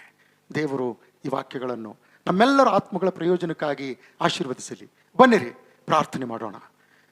ಪ್ರೀತಿ ಸ್ವರೂಪನಾದ ತಂದೆಯಾದ ದೇವರೇ, ಈ ಸುಂದರವಾದ ಬೆಳಗಿನ ಜಾವಕ್ಕಾಗಿ ನಿನಗೆ ಸ್ತೋತ್ರ. ಕರ್ತನೆ, ನಮ್ಮ ರಕ್ಷಕನಾದ ಯೇಸು ಕ್ರಿಸ್ತನು ಈ ಲೋಕಕ್ಕೆ ಎರಡನೇ ಸಲ ಆಗಮಿಸಲಿಕ್ಕಿದ್ದಾನೆ ಎಂಬುವಂಥ ಸತ್ಯವನ್ನು ಸಭೆಗೆ ನೀನು ತಿಳಿಯಪಡಿಸುವುದರ ಮೂಲಕ ಸಭೆ ಆತನ ಎರಡನೇ ಆಗಮನಕ್ಕಾಗಿ ಯಾವ ರೀತಿಯಿಂದ ತನ್ನನ್ನು ಸಿದ್ಧಪಡಿಸಿಕೊಳ್ಳಬೇಕು ಎಂಬುವಂಥ ಸತ್ಯವನ್ನು ಕೂಡ ನೀನು ತಿಳಿಯಪಡಿಸಿದ್ದಿ. ಅದಕ್ಕಾಗಿ ನಿನಗೆ ವಂದನೆ ಸಲ್ಲಿಸ್ತೇವೆ. ಹೌದು ಸ್ವಾಮಿ, ಈ ಲೋಕಕ್ಕೆ ನೀನು ಬರ್ತಾ ಇರುವಂಥದ್ದು ಸಭೆಯನ್ನು ಮೊದಲನೇದಾಗಿ ನಿನ್ನೊಂದಿಗೆ ಕರೆದುಕೊಂಡು ಹೋಗುವುದಕ್ಕಾಗಿ, ಅದರ ನಂತರ ಸಭೆಯೊಂದಿಗೆ ಪುನಃ ಇಡೀ ವಿಶ್ವಕ್ಕೆ ನೀನು ಕಾಣಿಸಿಕೊಳ್ಳಲಿಕ್ಕಿದ್ದೆ. ಕಾರಣ ಇಡೀ ವಿಶ್ವಕ್ಕೆ ನ್ಯಾಯ ತೀರ್ಪು ಮಾಡುವುದಕ್ಕೋಸ್ಕರ. ಕರ್ತನೆ, ಲೋಕ ನ್ಯಾಯ ತೀರ್ಪಿಗೆ ಒಳಗಾಗುವಾಗ ಸಭೆಯು ಆ ಹಿಂಸೆಯನ್ನು ಅನುಭವಿಸುವುದಕ್ಕೆ ಸಾಧ್ಯವೇ ಇಲ್ಲ. ಯಾಕಂದರೆ ನೀನು ಆಗಲೇ ಸಭೆಯನ್ನು ಲೋಕದೊಳಗಿಂದ ಪ್ರತ್ಯೇಕ ಮಾಡಿದ್ದೆ. ಎಂಥ ಅದ್ಭುತವಾದಂಥ ಯೋಜನೆ ಸ್ವಾಮಿ.